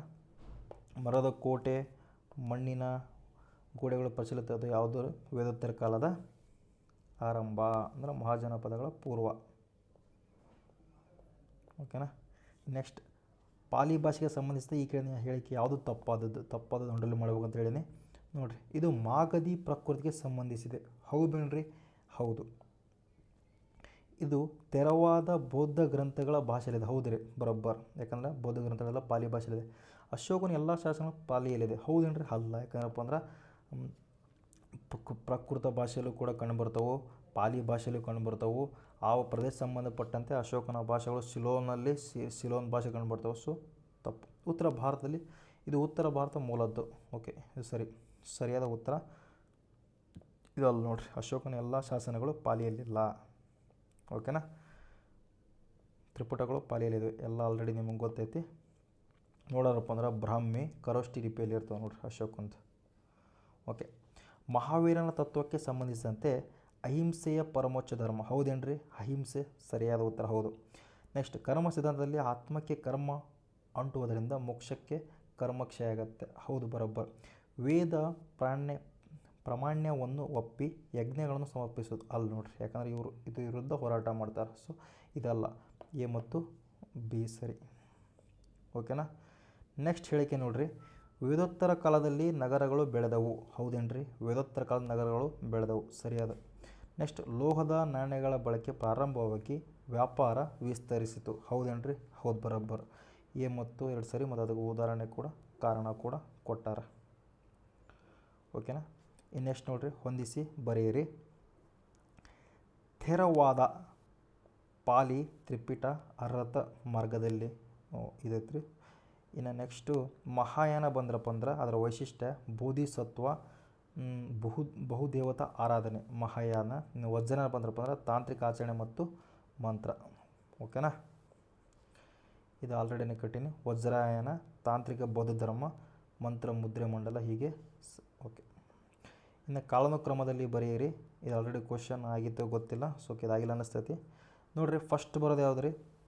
ಮಹಾವೀರ, ಪಾರ್ಶ್ವನಾಥ, ಋಷಭನಾಥ, ನೇಮಿನಾಥ ಕೊಟ್ಟಾರ. ಫಸ್ಟ್ ಬರ್ತಾರೆ ಋಷಭನಾಥ, ಅದಾದಮೇಲೆ ಬರ್ತಾರೆ ನೇಮಿನಾಥ, ಅದಾದಮೇಲೆ ಬರ್ತಾರೆ ಪಾರ್ಶ್ವನಾಥ, ಅದಾದಮೇಲೆ ಬರ್ತಾರೆ ಮಹಾವೀರ. ಇದು ಆಲ್ರೆಡಿ ಈಜಿ ಐತೆ, ಕ್ವಶನು ಓದಿರ್ತೀವಿ. ಓಕೆನಾ, ನೆಕ್ಸ್ಟ್, ಯಶೋಧರ ಎಂಬ ಹೆಸರು ಯಾರಿಗೆ ಸಂಬಂಧಿಸಿದೆ? ಯಶೋಧರ ಬುದ್ಧನ ಪತ್ನಿ ನೋಡ್ರಿ. ಯಶೋಧ ಬಂದ್ರಪ್ಪ ಅಂದ್ರೆ ಯಶೋಧ ಮಹಾವೀರನ ಪತ್ನಿ, ಯಶೋಧರ ಬಂದ್ರಪ್ಪ ಅಂದ್ರೆ ಬುದ್ಧನ ಪತ್ನಿ ನೋಡ್ರಿ. ಮೂಲ ಹೆಸರು ಸಿದ್ಧಾರ್ಥ, ಪತ್ನಿ ಹೆಸರು ಯಶೋಧರ. ಕೆಲವು ಪಠ್ಯಗಳಲ್ಲಿ ಗೋಪ, ಬೃದಕಚ್ಚ ಅಂತ ಇದೆ. ಇವನ ಮಗ ರಾಹುಲ. ಮಹಾವೀರನ ತಾಯಿ ತ್ರಿಶೂಲ, ಪತ್ನಿ ಯಶೋಧ, ಯಶೋಭದ್ರ ಅಂತ ಕರಿತೀವಿ. ಸೂಕ್ಷ್ಮವಾಗಿ ಗೊಂದಲ ಉಂಟಾಗ್ತೈತೆ ಅಲ್ಲಿ. ಓಕೆನಾ, ಯಶೋಧ, ಆದ್ದರಿಂದ ಹೆಸರು ಹೋಲಿಕೆ ಇದೆ. ಓಕೆ, ಒಬ್ಬ ವ್ಯಾಪಾರಿಯು ಪಾಟಲಿಪುತ್ರದಿಂದ ತಕ್ಷಶಿಲೆಗೆ ಸರಕು ಸಾಗಿಸಿದ. ಅವನು ಯಾವ ರಾಜಮಾರ್ಗವನ್ನು ಬಳಸಬಹುದಿತ್ತು? ಸರಿಯಾದ ಉತ್ತರ ಪದ ನೋಡ್ರಿ. ಉತ್ತರ ಪದದಿಂದ ಪಾಟಲಿಪುತ್ರದಿಂದ ದಕ್ಷಿಣಕ್ಕೆ ಹೋಗ್ಬೇಕಂದ್ರಪ್ಪ ಅಂದ್ರೆ ತಕ್ಷಶಿಲೆ ಹೋಗ್ಬೇಕಂದ್ರಪ್ಪ ಅಂದ್ರೆ ಉತ್ತರ ಪದ ರೀ. ಅದೇ ಉತ್ತರದಿಂದ ದಕ್ಷಿಣಕ್ಕೆ ಬರ್ಬೇಕಂದ್ರೆ ದಕ್ಷಿಣ ಪದ. ಓಕೆನಾ, ಉತ್ತರದಿಂದ ದಕ್ಷಿಣಕ್ಕೆ ಬರ್ಬೇಕಂದ್ರಪ್ಪ ಅಂದ್ರೆ ದಕ್ಷಿಣ ಪದ. ಇದು ಯಾವುದು ಗುರು ಇದು? ಓಕೆ, ಇದಾತಂತ ಕೇಳ್ತೀನಿ ನಾನು. ಈಜಿ ಐತಲ್ಲ, ಒಂದು ಸೆಕೆಂಡ್ ನೋಡಿರಿ. ಪಾಟಲಿಪುತ್ರ ತಕ್ಷಶಿಲೆಗೆ ಮಾರ್ಗ ಉತ್ತರವಾಗಿತ್ತು. ರೇಷ್ಮೆ ಮಾರ್ಗ ಅಂತಾರಾಷ್ಟ್ರೀಯ ಮತ್ತು ದಕ್ಷಿಣ ಪದ ದಕ್ಷಿಣಕ್ಕೆ ಹೋಗುತ್ತಿತ್ತು, ಅದರಿಂದ ಉತ್ತರ ಪದ. ಓಕೆ, ಹಿಂದಿನ ಪ್ರಶ್ನೆ ಕರ್ನಾಟಕ ಪೊಲೀಸ್ ಕಾನ್ಸ್ಟೇಬಲಲ್ಲಿ ಕೇಳಿದಂಥ ಪ್ರಶ್ನೆ ನೋಡ್ರಿ. ಇದು ವೇದಕಾಲ ಎಂದು ಐತಿಹಾಸಿಕವಾಗಿ ಯಾವ ಅವಧಿಯನ್ನು ಪರಿಗಣಿಸಲಾಗಿದೆ? ಸರಿಯಾದ ಉತ್ತರ ಆಪ್ಷನ್ ಸಿ, ಕ್ರಿಸ್ತಪೂರ್ವ 1000ರಿಂದ ಕ್ರಿಸ್ತಪೂರ್ವ 600 ವೇದಕಾಲ ಅಂತ ಕರಿತೀವಿ ನೋಡ್ರಿ. ಓಕೆನಾ, ನೆಕ್ಸ್ಟ್ PSL ಕೇಳಿದ ಪ್ರಶ್ನೆ, ಬೌದ್ಧ ಧರ್ಮದ ಸಂಸ್ಥಾಪಕರು ಗೌತಮ ಬುದ್ಧನ ಬಾಲ್ಯದ ಹೆಸರು ನಮಗೆಲ್ಲ ಗೊತ್ತೈತಿ, ಸಿದ್ಧಾರ್ಥ. ವರ್ಧಮಾನ ಮಹಾವೀರ ಎಲ್ಲ ಗೊತ್ತೈತಿ. ಚಂದ್ರಗುಪ್ತ ಮೌರ್ಯ ಮೂರ ಸಾಮ್ರಾಜ್ಯ ಸ್ಥಾಪಕ. ಬಿಂಬಸಾರ ಮೊದಲ ಸಾಮ್ರಾಜ್ಯ ಸ್ಥಾಪಕ. ಸಿದ್ಧಾರ್ಥ ಶಾಕ್ಯ ರಾಜಕುಮಾರ ಆಗಿದ್ದ. ಇನ್ನು KE 2023 ಕೇಳಿದ ಪ್ರಶ್ನೆ, ಮಹಾಜನಪದಗಳ ಪೈಕಿ ದಕ್ಷಿಣದ ಮಹಾಜನಪದ ಯಾವುದು? Repeated question. ಯಾವುದ್ರಿ? ಅಶ್ಮಕ. ಯಾವುದು? ಅಶ್ಮಕ. ಗೋದಾವರಿ ನದಿ ತೀರದಲ್ಲಿ ಇರ್ತದೆ ನೋಡ್ರಿ ಅಶ್ಮಕ. ದಕ್ಷಿಣದಲ್ಲಿದ್ದ ಏಕೈಕ ಸಾಮ್ರಾಜ್ಯ. ಮಹಾರಾಷ್ಟ್ರ ಮತ್ತು ಕನ್ನಡ ಗಡಿಯಲ್ಲಿ ಇರ್ತೈತಿ. ನೆಕ್ಸ್ಟ್ ಕ್ವಶನ್, ಜೈನ ಧರ್ಮದ 24ನೇ ತೀರ್ಥಂಕರು ಯಾರು? ನಮ್ಗೆ ಗೊತ್ತೈತಿ, ಮಹಾವೀರ. ಓಕೆನಾ, ನೆಕ್ಸ್ಟ್, ಬುದ್ಧನು ತನ್ನ ಮೊದಲ ಧರ್ಮೋಪದ ಎಲ್ಲಿ ನೀಡಿದನು ರೀ? ಸಾರನಾಥದ ಜಿಂಕೆವನದಾಗ ನೀಡ್ತಾನೆ ರೀ. ಓಕೆನಾ, ಸಾರನಾಥದ ಜಿಂಕೆವನದಲ್ಲಿ ನೀಡ್ತಾನೆ ರೀ. ಒಟ್ಟು 5 ಜನ ಇರ್ತಾನೆ ನೋಡ್ರಿ. ಕುಶಿನಗರದಾಗ ಸಾಯ್ತಾನೆ ರೀ. ಇನ್ನು ರಾಜಗುರು ಮೊದಲ ಒಂದು ಏನಂತಾರೆ ಸ್ಥಳ ಇದು ನಡಿತೈತೆ ರೀ, ಸಮ್ಮೇಳನ. ನೆಕ್ಸ್ಟ್ ನೋಡ್ರಿ, ವಿನಯ ಪಿಟಕವು ಯಾವ ಧರ್ಮಕ್ಕೆ ಸಂಬಂಧಿಸಿದೆ? ವಿನಯ ಪಿಟಕ, ಅಭಿಧಮ್ಮ ಪಿಟಕ, ಸುಪ್ತ ಪಿಟಕ ಹೇಳಿ ನಾನು ಬೌದ್ಧ ಧರ್ಮಕ್ಕೆ ಸಂಬಂಧಿಸಿದೆ. PSI ಕೇಳಿದಂಥ ಪ್ರಶ್ನೆ. ಓಕೆ, ನೆಕ್ಸ್ಟ್, ಮಹಾವೀರನ ಪರಿನಿರ್ವಾಣ ಎಲ್ಲಿ ನಡೀತು ರೀ? ಪಾವದಲ್ಲಿ ನಡೀತು ನೋಡ್ರಿ. ಪಾವ ಪ್ರಸ್ತುತದಲ್ಲಿ ಐತಿ, ಬಿಹಾರದಲ್ಲಿ ಐತಿ. 72ನೇ ವಯಸ್ಸಿನಲ್ಲಿ ಮರಣವಂತನ. ಕುಶಿನಗರದಲ್ಲಿ ಬುದ್ಧ ಮರಣವಂತನ. ಸಾರನಾಥ ಮೊದಲ ಉಪದೇಶ ನೀಡ್ತಾನೆ ನೋಡ್ರಿ. ಓಕೆನಾ, ತ್ರಿಪಿಟಕಗಳು ಯಾವ ಭಾಷೆಯಲ್ಲಿದೆ? ತ್ರಿಪಿಟಕಗಳು ಇರೋದು ಯಾವ ಭಾಷೆಯಲ್ಲಿ? ಪಾಲಿ ಭಾಷೆ. ಯಾವುದ್ರಿ? ಪಾಲಿ. ಓಕೆನಾ, ಇದು ಆಲ್ರೆಡಿ ನಾನು ಹೇಳೀನಿ. ಅಷ್ಟಾಂಗ ಮಾರ್ಗ ಯಾವ ಧರ್ಮಕ್ಕೆ ಸಂಬಂಧಿಸಿದೆ? ಅಷ್ಟಾಂಗ ಮಾರ್ಗ ಸಂಬಂಧಿಸಿದ್ದು ಬೌದ್ಧ ಧರ್ಮಕ್ಕೆ. ಓಕೆನಾ. ನೆಕ್ಸ್ಟ್, ಮಧ್ಯಮ ಮಾರ್ಗ ಯಾವ ಅತಿಗಳನ್ನು ತ್ಯಜಿಸುವಂತೆ ಹೇಳುತ್ತದೆ? ಮಧ್ಯಮ ವರ್ಗ ಭೋಗ ಮತ್ತು ತಪಸ್ಸಿನ ಅತಿಯನ್ನು ತ್ಯಜಿಸುವಂತೆ ಹೇಳ್ತದೆ ನೋಡ್ರಿ ಅದು. ಓಕೆ, ಇದು KS ಅಲ್ಲಿ ಕೇಳಿದಂಥ ಪ್ರಶ್ನೆ. ಭೋಗ ಮತ್ತು ತಪಸ್ಸಿನ ಅತಿಯನ್ನು ತ್ಯಜಿಸ್ಬೇಕಂತ ಹೇಳ್ತದೆ ನೋಡ್ರಿ ಮಧ್ಯಮ. ಓಕೆ, ಬುದ್ಧನ ವಿಪರೀತ ಇಂದ್ರಿಯ ಭೋಗ, ಕಾಮಸುಖಲಿನ ಕಾನುಯೋಗ ಮತ್ತು ವಿಪರೀತ ದೈಹಿಕ ಶೋಷಣೆ ತಪಸ್ಸು ಎರಡು ತಿರಸ್ಕಾರ ಮಾಡಬೇಕು ಅಂತ ಹೇಳ್ತಾರೆ. ನೆಕ್ಸ್ಟ್ ಪ್ರಶ್ನೆ, KA 2022ರಲ್ಲಿ ಕೇಳಿದಂಥ ಪ್ರಶ್ನೆ. 29ನೇ ಅಂದರೆ ಗೌತಮ ಬುದ್ಧನು ತನ್ನ 29ನೇ ವಯಸ್ಸಿನಲ್ಲಿ ಯಾವ ಘಟನೆ ಕೈಗೊಂಡ? ಯಾವುದ್ರಿ? ಮಹಾಭಿಷ್ಕರ್ಮಣ. ಅದೇನೋ ಓದ್ತೀವಿ, ಅದು ಪರ್ಟಿಕ್ಯುಲರ್ PUC ಅಲ್ಲಿ ಒಂದು ಸಪ್ರೇಟ್ ಆಗೈತಿ, ಇದೇನೋ ಬಂದೈತಿ. ಮಹಾಭಿನಿಷ್ಕ್ರಮಣ. ಓಕೆ, ಮಹಾಭಿನಿಷ್ಕ್ರಮಣ ಅಂತ ಕರಿತೀವಿ ನೋಡ್ರಿ ನಾವು. ಓಕೆನಾ. 80ನೇ ವಯಸ್ಸಿನಲ್ಲಿ ಪರಿನಿರ್ವಾಣವಂತಾನ. ಇನ್ನು ಬುದ್ಧನ ಸಮಕಾಲೀನ ಮಗಧ ರಾಜ ಯಾರ್ರಿ? ಬಿಂಬಸಾರ. ಆಲ್ರೆಡಿ ಕ್ವಶನ್ ಆಗೈತಿ. ಬಿಂಬಸಾರ 14ನೇ ವಂಶ, ಬುದ್ಧ ಮತ್ತು ಮಹಾವೀರನ ಸಮಕಾಲೀನ. ಅಶೋಕ, ಚಂದ್ರಗುಪ್ತ ನಂತರದ ಮೌರ್ಯ. ಓಕೆ. ನೆಕ್ಸ್ಟ್, UPSCಯಲ್ಲಿ ಕೇಳಿದಂಥ ಪ್ರಶ್ನೆ. ಕೆಳಗಿನ ಜೈನ ಧರ್ಮದ ಅನೇಕಾಂತವಾದಕ್ಕೆ ಸಂಬಂಧಿಸಿದೆ. ಅನೇಕಾಂತವಾದ ಯಾವುದು ಸಂಬಂಧಿಸಿದೆ ಅಂತಪ್ಪ ಅಂದ್ರೆ, ಒಂದೇದ್ದು ಆಪ್ಷನ್ ಬಂದ್ರಪ್ಪ ಅಂದ್ರೆ ಸ್ಯಾದೋದ್ವ ನೋಡ್ರಿ. ಸ್ಯಾದೋದ್ವ ಇದು ಆಲ್ರೆಡಿ ಕ್ವಶನ್ ಆಗೈತಿ. ಓಕೆ, ಸ್ಯಾದೋದ್ವ. ಕರ್ನಾಟಕ ಪೊಲೀಸ್ ಕಾನ್ಸ್ಟೇಬಲ್ ಕೇಳಿದಂಥ ಪ್ರಶ್ನೆ. ಬೌದ್ಧ ಸಂಘದಲ್ಲಿ ಮಹಿಳೆಯರಿಗೆ ಪ್ರವೇಶ ನೀಡಿದ್ದು ಯಾರು ಅಂತಂದೇಳಿ ಕ್ವಶನ್ ಕೇಳಾರ. ಗೌತಮ ಬುದ್ಧ ನೋಡ್ರಿ. ಯಾವುದ್ರಿ? ಗೌತಮ ಬುದ್ಧ. ಆನಂದನ ಮಧ್ಯಸ್ಥಿಕೆಯ ಮೇಲೆ ಬುದ್ಧನು ತನ್ನ ಪೋಷಕಿ ಮಹಾಪ್ರಜಾಪತಿ ಗೌತಮಿಗೆ ಸಂಘದಲ್ಲಿ ಪ್ರವೇಶ ನೀಡಿದ. ಹೀಗೆ ಭಿಕ್ಷುಣಿಯರ ಸಂಘ ಸ್ಥಾಪನೆ ಆಗ್ತದೆ ನೋಡ್ರಿ. ಮಹಾಪ್ರಜಾಪತಿ ಗೌತಮಿಗೆ ಫಸ್ಟ್ ನೀಡ್ತಾರೆ, ತನ್ನ ಸಾಕು ತಾಯಿ.